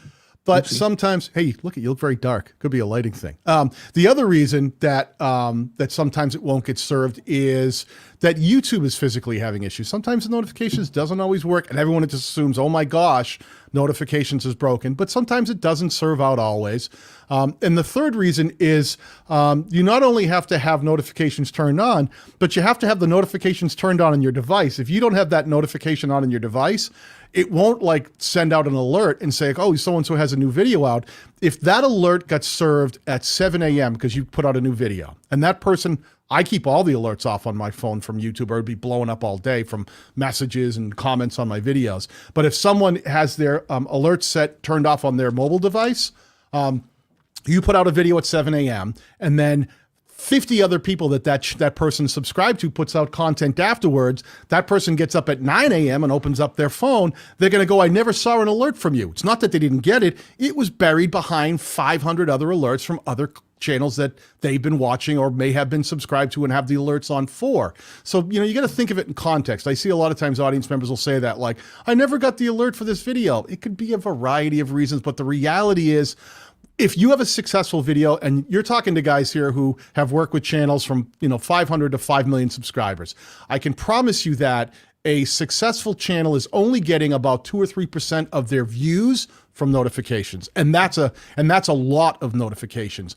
The vast majority of views are not going to be coming from the fact that somebody got a notification. The vast majority are going to be coming from the fact that YouTube was recommending that content to people that it thought that content was a good fit for based on performance. So forget about notifications. It's great when it happens, but at the end of the day, it's one of those things that you can go down a rabbit hole of going, 2 of my subscribers said they never got the notification. Oh my God, YouTube's trying to suppress my view. It's not, promise you. Just focus on the audience. And you nailed it there, performance. It's always about performance, right? Relevancy and performance. Like if there's 2 things to take away from today's show, It's relevancy. If you're making content that's relevant, it could be relevant to what's going on in the world at this particular time. For example, my channel is helping mobile content creators. So if I make a phone, if I'm making a phone, I'm going to be rich and I wouldn't be doing this stream. What am I talking about? I'm out of here, people. Peace out. The D12. You're going to go pick up the D12. It'll be out in stores this week. If I'm making a video about anything to do with iPhone around the same time an iPhone is either being released or they're talking about releasing an iPhone, you can bet that video is probably going to get views. And older videos about the iPhones or any operating systems or iPhone accessories, those end up getting views as well because it's relevant to what's happening. It could also be what were you just talking about? Relevancy and performance. Relevancy, performance. Yeah, not enough coffee. And when it comes to performance, like click-through rate, right? You got to get people to click on your thumbnail, and you have to get people to watch your video as long as possible.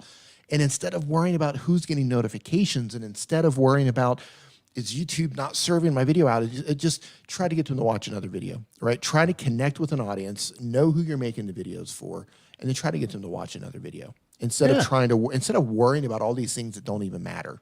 You could be, and you could be so much more proactive. Listen, if you're thinking about like your video's not getting served out enough, or people aren't clicking, and you want to get, there's so many ways that you can use the platform to make smart choices, right? If you get a great new video that you think like, oh, I think this one's really strong, then make some smart choices. Go to the top 5 videos that are performing on your channel right now, and put your newest video in the end screen of each of those 5 videos. So that stuff that's already getting views is going to start pushing towards this new one that you think might actually be relevant to those other videos. If you stay in one lane and all of that stuff should work together, you can do things to strategically try to get more eyeballs on a new video that you think is underperforming. A lot of times we'll do this ourselves. We'll be like, I think I got a good video here that could use a little bit of a boost.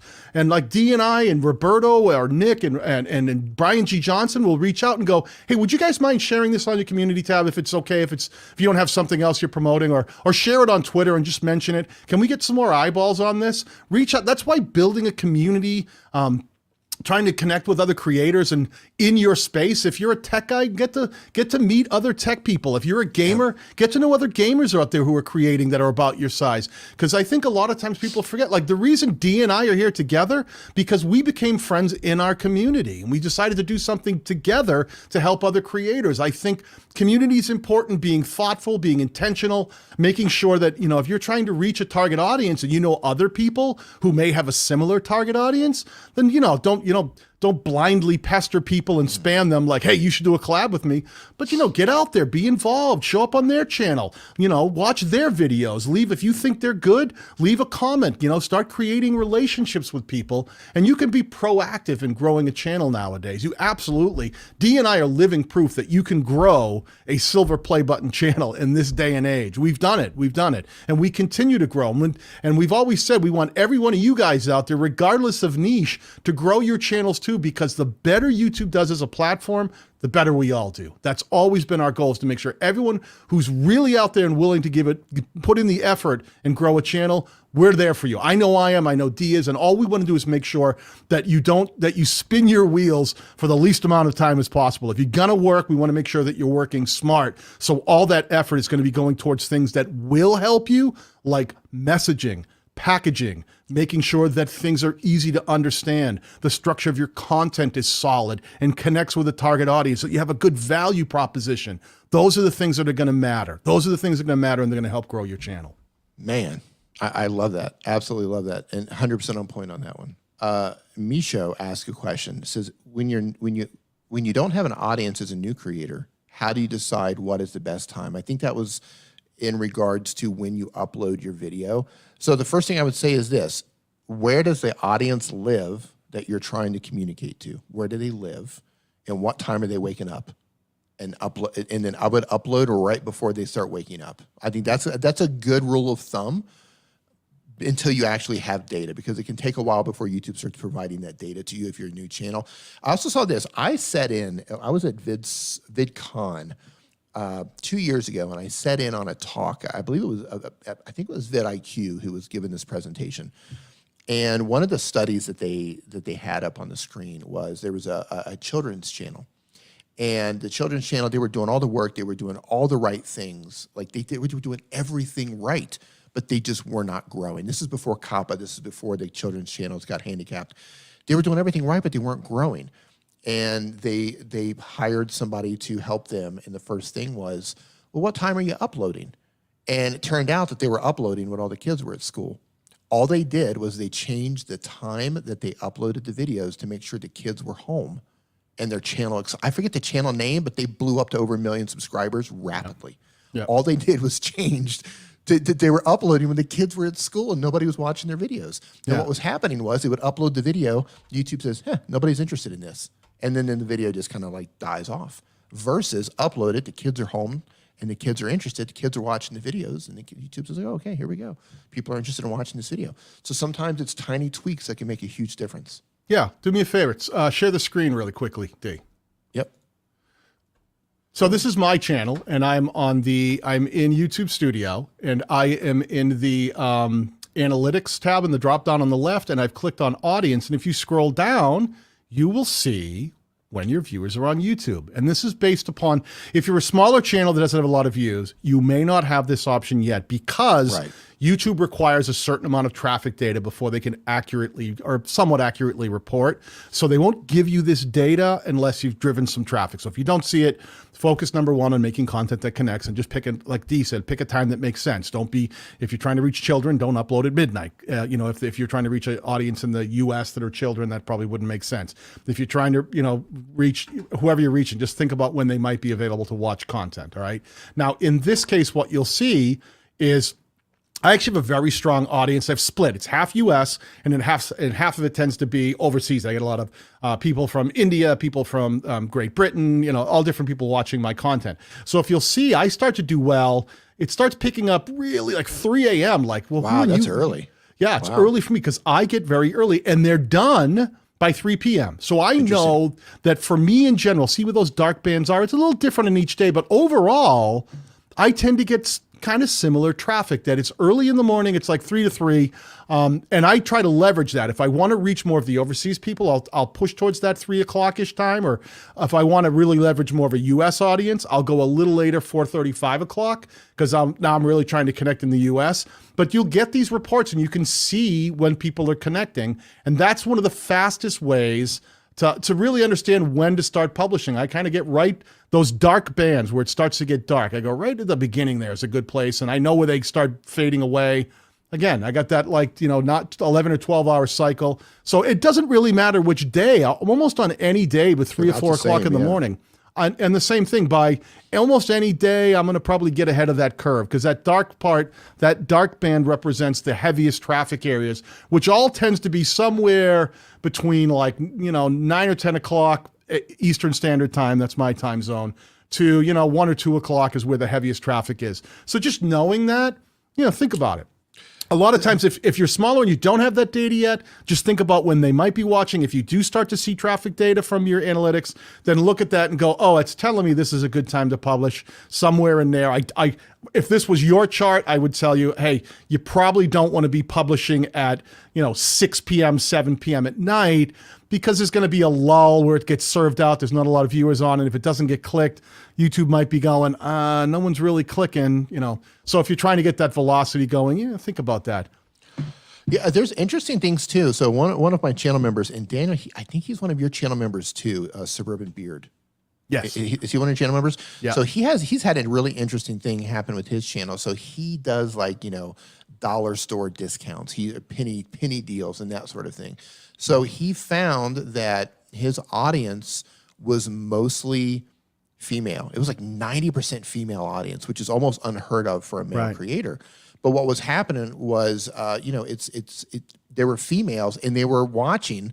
Like they were going to watch. It's like, okay, well, the kids are off at school. Like it made sense. There were females who are at home probably after the kids went off to school. Maybe they're work-at-home moms or stay-at-home moms, that sort of thing. But that was his demographic, and they were on his channel while they were at home. But as soon as the kids were off school, they were done. It was like a hard click and they finished. Right? So it was like there was nothing until the kids went to school, and then it was just like heavy traffic until the kids got home from school. And what's the name of that channel again? Suburban Beard. Okay. So interesting thing that he's done. And so it's like, okay, well, you've got a 90% female audience. You're missing out on a whole lot of people. Why don't we start introducing males to your channel instead of looking at like Dollar General and stuff like that? Why don't you go to like Lowe's? Why don't you start looking at tools and that sort Tractor of thing? Supply. Yeah, right. So start looking, right. So what happened was he started doing that, and those videos are just blowing up. Some of the best videos he's ever had on his channel. Now he's got a more of a mixed audience. So it's all about, you've got to look at your data if you have your data and try to figure out, who are these people? Who are these people? What are they interested in? Are they at home? Are they looking at my content while they're commuting to work? You know what I mean? Like, once you understand your audience, who they are, where they're at, what they're looking for, you got to look at the big picture and say, okay, now I have an avatar of this person. How do I continue to consistently make content to serve them? And YouTube gives you this, right? Look at right here. YouTube gives it to you. Yeah. Look at other channels your audience watches, right? Yeah. Surprise, surprise. Wondershare, Don V, who does Filmora tutorials. Jackie Nguyen does them as well. Now, vidIQ and Think Media, because my value prop on my channel is I show creators how to make better content in order to grow their YouTube channels. So there's the spillover. Like, it makes a ton of sense that people who would watch me would watch video editing software channels and other channels that help people grow their YouTube channels. But it's all right here. Other videos your audience watched. More data. This is all of it right here, showing us other videos so we can start understanding what other content might this audience be watching, and we can get ideas for stuff we might want to make, or we might want to go over and look at those channels and learn a little from them. YouTube gives you all kinds of data, all watch time. It gives you where they're. I got India, United States, Philippines. I mean, it'll show you everything. It'll show you where everybody is. The data is all right there. And I should make this one. I gotta put one caveat. The data that you're going to get from YouTube is based on current performance. There are times, like Dee just said, that you're going to be looking at the performance and you're going to make an adjustment. Just because he was talking about Suburban Beard, just because he saw that he had a lot of women watching, that doesn't mean, oh, only women like my channel. You can look at that data and make another supposition. Am I missing something? Is there something I can learn? Because this is what's happening now. Can I make an adjustment to modify the data so that you're not modifying the data, you're modifying how your channel is acting so that the data will change along with it. If you need to get something else to happen, look at what is happening and leverage that data in a way to make smart choices about things that you can do on your channel to modify how things are going. So a question about Kindly Canine Train comes back. They were looking at McCann dogs, and they said, I noticed McCann does not have much branding or consistent thumbnails. It's all very random, yet they're doing well. I'm like, what now? Well, what does it tell you? It tells you that the branding is not as important as connecting to the viewer who's interested in that particular video. Yeah. Kiss of death. Kiss of death. The small channels who use the word branding. It makes me shudder. I believe there's something to it where people can recognize your thumbnail, but that doesn't mean that you have to brand it with like logos. And they do have branding. They got a little dog in the corner. Yeah. Every one of these in the lower left corner has a little dog image. Can you see it? Right. It's a tiny little thing, but that's not important. That's not, what's important is someone clicks on that thumbnail and then watches that video for as long as possible. That's what's important. And they do have a little bit of branding on there. Like for me, my branding, I don't put a logo on it. My branding is the font that I use. It's the colors that I use. It's the way that I tilt my like you can graphically create branding without actually using logos and that sort of thing. Right. You know, you know who branding matters to? People who know your brand. People who know your brand. Guess where the channels that grow the fastest, guess how many people who are already subscribed typically watch those channels, where the views come from. You're going to look at maybe 20 on a good day, 30% of your views are going to come from subscribers. You're going to see 70 to 80% of your views on a fast growing channel that's doing really well or more will come from unsubscribed viewers. So you need to stop thinking that everything branding is important. I think these things are important, but everybody looks and they go, this is going to make my channel grow. I put the right logo in the right corner and suddenly that's going to blow up my channel. Get them to click, get them to watch. You know what the right thumbnail for your channel is? The one that gets them to click that video. Okay. You know what the right, Period. you know what the right thumbnail is for your next video? The thumbnail that gets them to click that video. If you go to my channel, you can sort through all of my videos and you'll see the majority of my videos have a similar look. However, there are particular videos that don't look like anything else because my standard way of making thumbnails did not perform that way. So I just said, okay, I got to make different thumbnails. And I just kept testing different thumbnails until I found one that actually worked better. So if you go to my channel and you're like, well, Dee, you're doing things different. It's because all I care about is getting a click. Yep. That's all I care about, getting a click. And then after they click, all I care about is getting them to watch that video as long as possible. Share your screen. And then after they consume that video, all I care about is getting them to watch another video. You can see how I've got a mix of them now. So if you sort my videos by oldest, go to oldest. Well, let's just look. We're here right now, right? Okay. So this is more of a traditional looking thumbnail that I've seen. That's my traditional look, right? Yeah. Now look, how to clone yourself in a video leap tutorial. What did you do? You went with the messaging. How to clone yourself. Look at clones. No text. How to clone yourself. 51,000 views. Mm-hmm. That connected. That was the right thumbnail for that video. What are we doing? Are we going oldest, most popular? Yeah, if you go oldest, just go oldest. You're going to see, you see it kind of went through a transition. Yep. And then you'll see I kind of locked into a look, and then I held that look for a while, and then I kind of broke off it. So I've been through that as well. You know, everybody kind of goes through this thing figuring out, there it is. You'll figure, like, this was working really well for a while, that look. But at the end of the day, all I care about, I just click. Yep. Whatever I have to do to get you to click without clickbaiting you, I'm going to do that.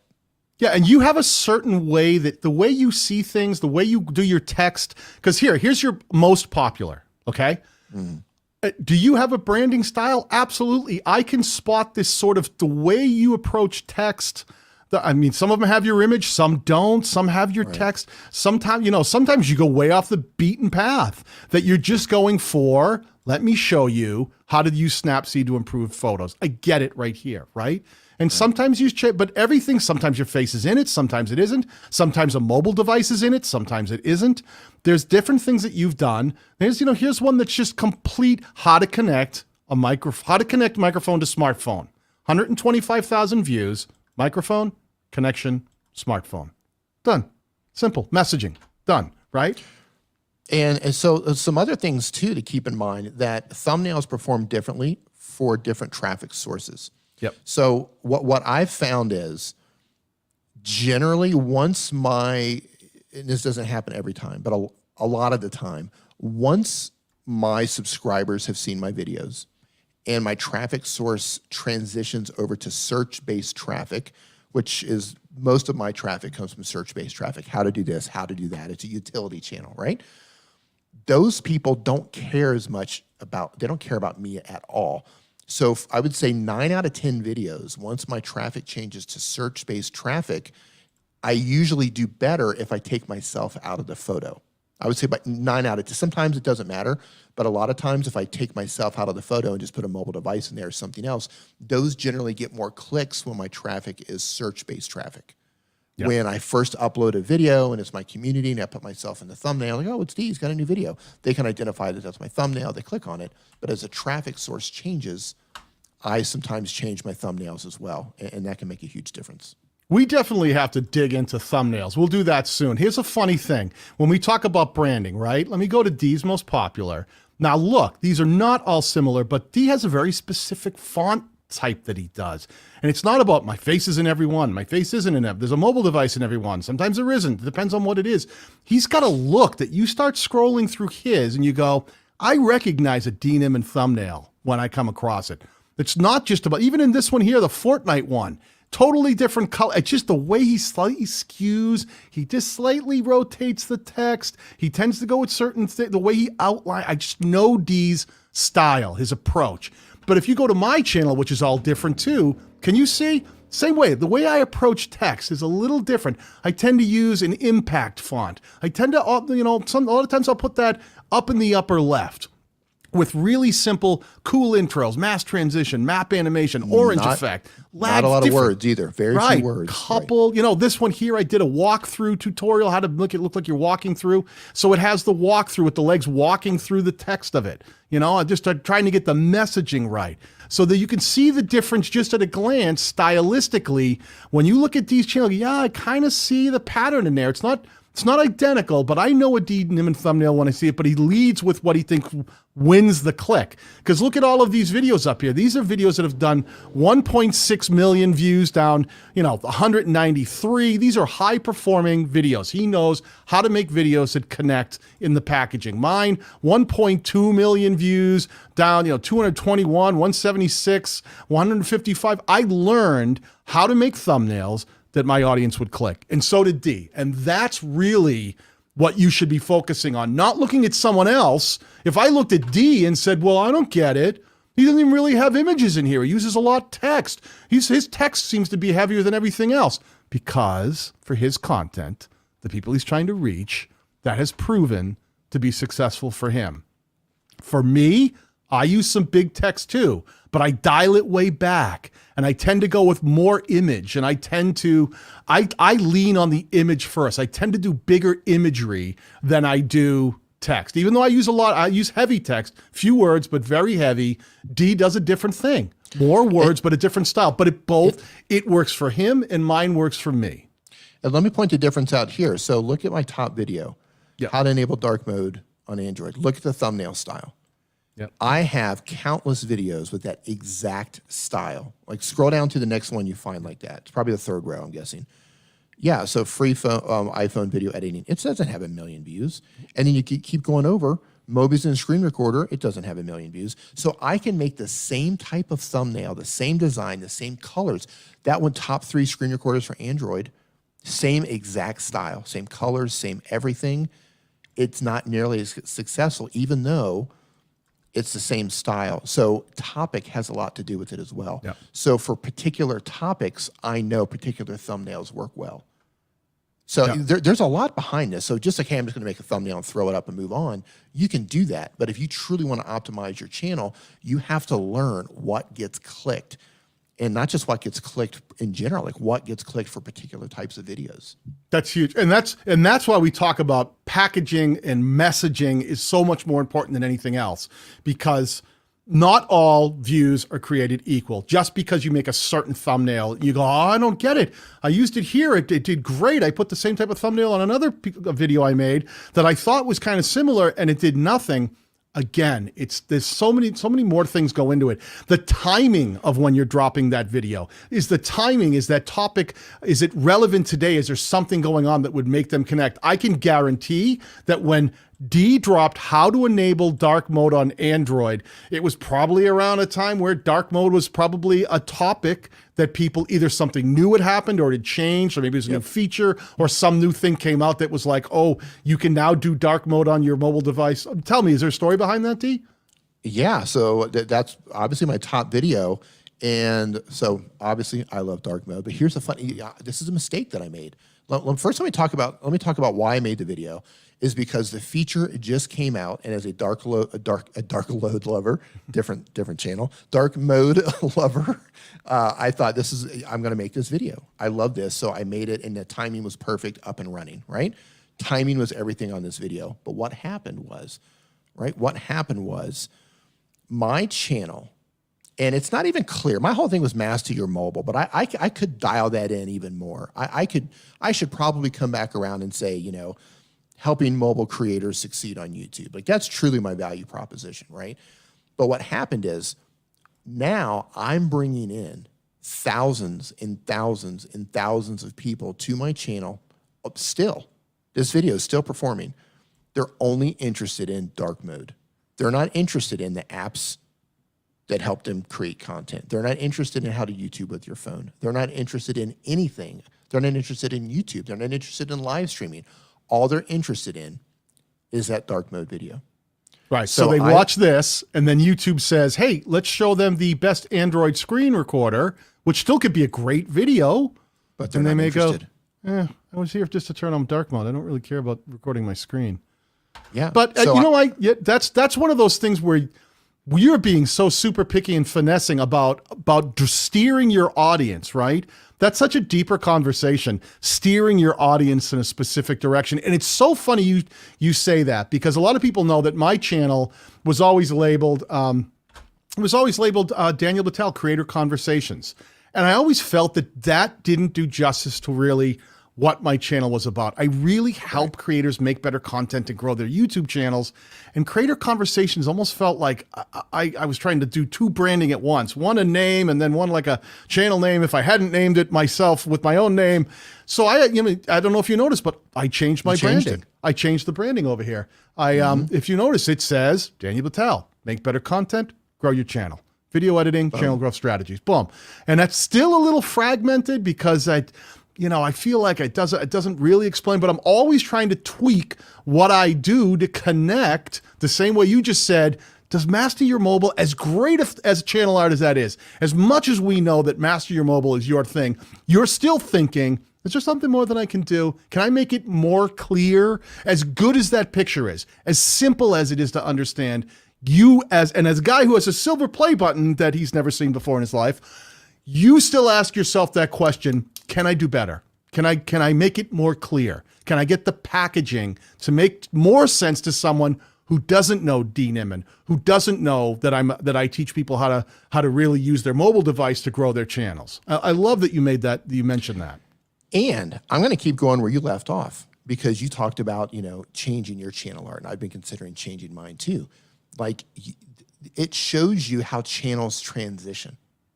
It shows you like where Daniel started, where I started, the content choices we make. As we fine tune everything, we make changes, and that's okay. And I actually want to share something. I want to remove this, and I want to share something really interesting that's happening on my channel right now, which is, it's a little bit terrifying. Share screen, where is it at? So look at this. So my channel is to help mobile content creators, right?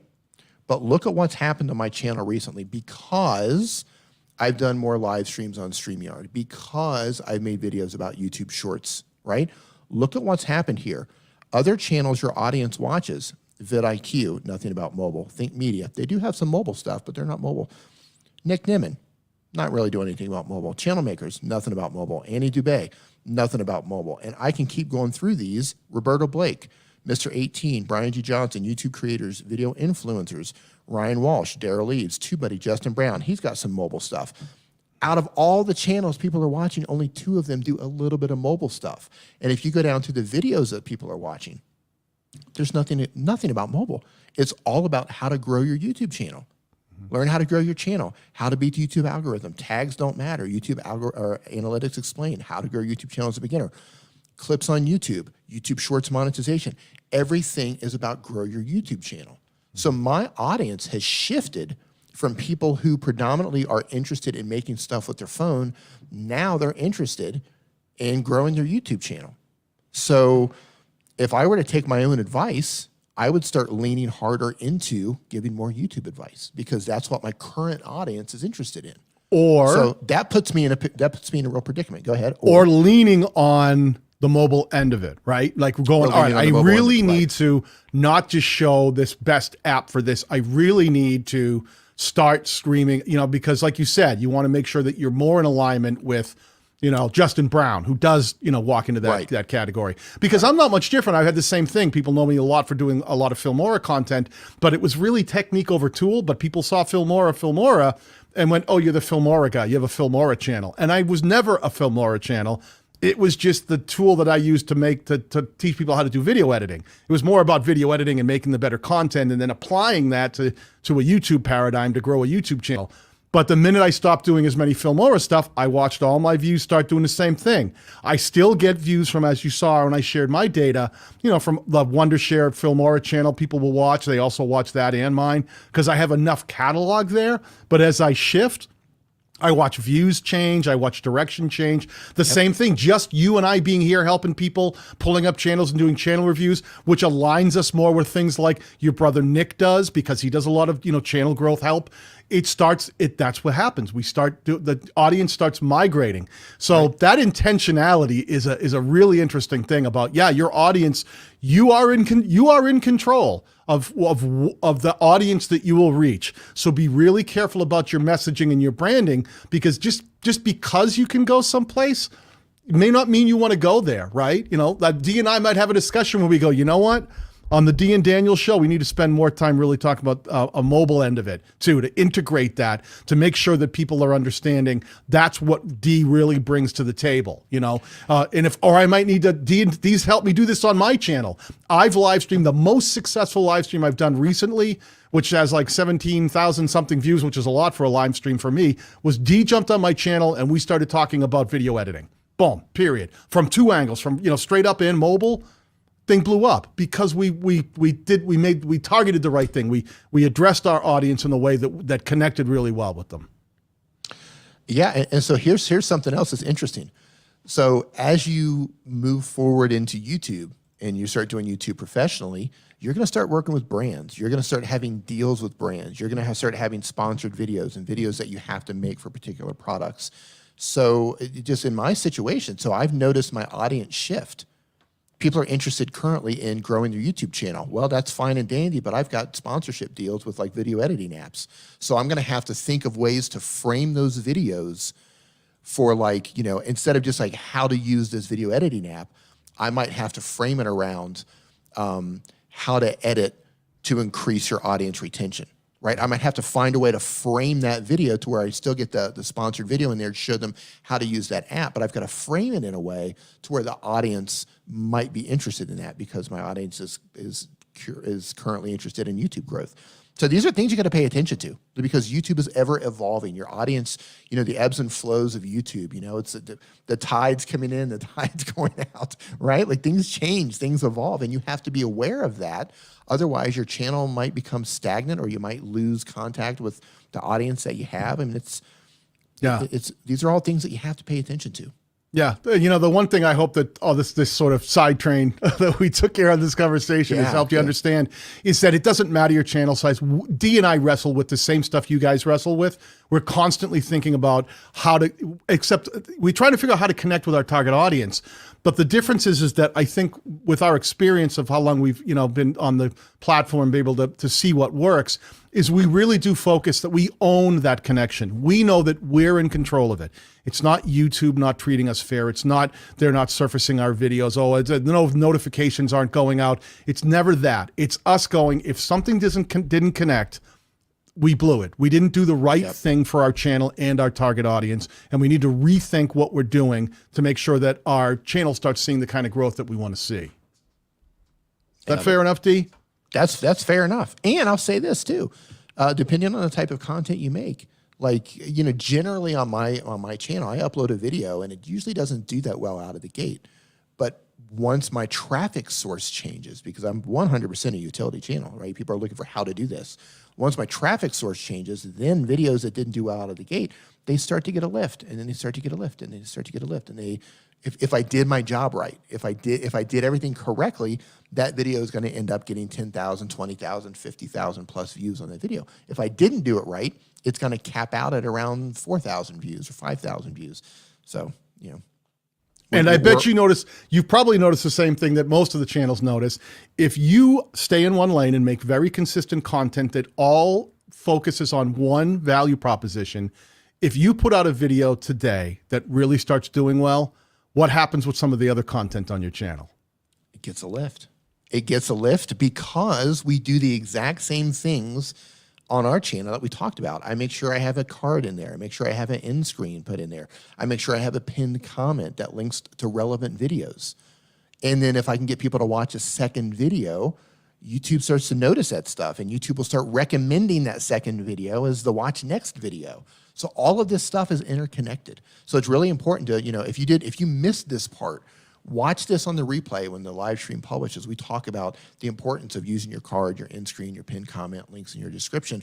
All of that stuff plays a huge role in making sure your other videos get a lift when a particular video or particular videos get a lift. And when you scale this out across your entire content library and you start to get some success and build channel momentum, you're going to see amazing things happen on your channel. That's guaranteed. Love it. Love it. Dee, I think you nailed it right there. We've been at this for a while now here. Why don't we say thank you, first of all, to StreamYard for letting us come here and working with all of you guys to pull up channels and look at what you got going on. We appreciate you hanging out with us. We're going to be doing this the second Saturday of every month. You will find us here at noon Eastern Standard Time, just for your local time zone. But we'll come on and we'll be pulling up channels. If you have questions, always feel free to come by any Saturday at noon, second Saturday of every month at noon, and we will be pulling up more channels and be doing this more regularly so that we can help you guys get out there and figure out some of the things you might want to be thinking about when you're growing your channels. So thank you to StreamYard. Thank you to everybody who showed up today in the chat and let us take a look at their channels. Thank you to you, Mr. D. Nimmin, for putting this all together. You are appreciated, my friend. Thank you to you, Mr. Batal, for helping put this together. You are appreciated as well. And by the way, if we didn't get to your question, once this publishes, come back and you can ask questions in the comments. We're not going to be doing channel reviews out of the comments, but if you have a particular YouTube question or anything about content creation or even gear, come back and ask a question there. We do check in on this periodically and answer those questions as well. So if you are interested in live streaming, like Daniel said, we are using the StreamYard platform to live stream. If you don't have it yet, it is hands down the easiest way to get up and get started live streaming. It's as easy as connecting your YouTube channel, connecting your camera source and your audio source, and just hitting go live. It's incredibly easy. There's a link down below that allows you to put it in for free. You can actually stream up to 20 hours per month for free using StreamYard. Links down below to that. So thank you for everybody who hung out.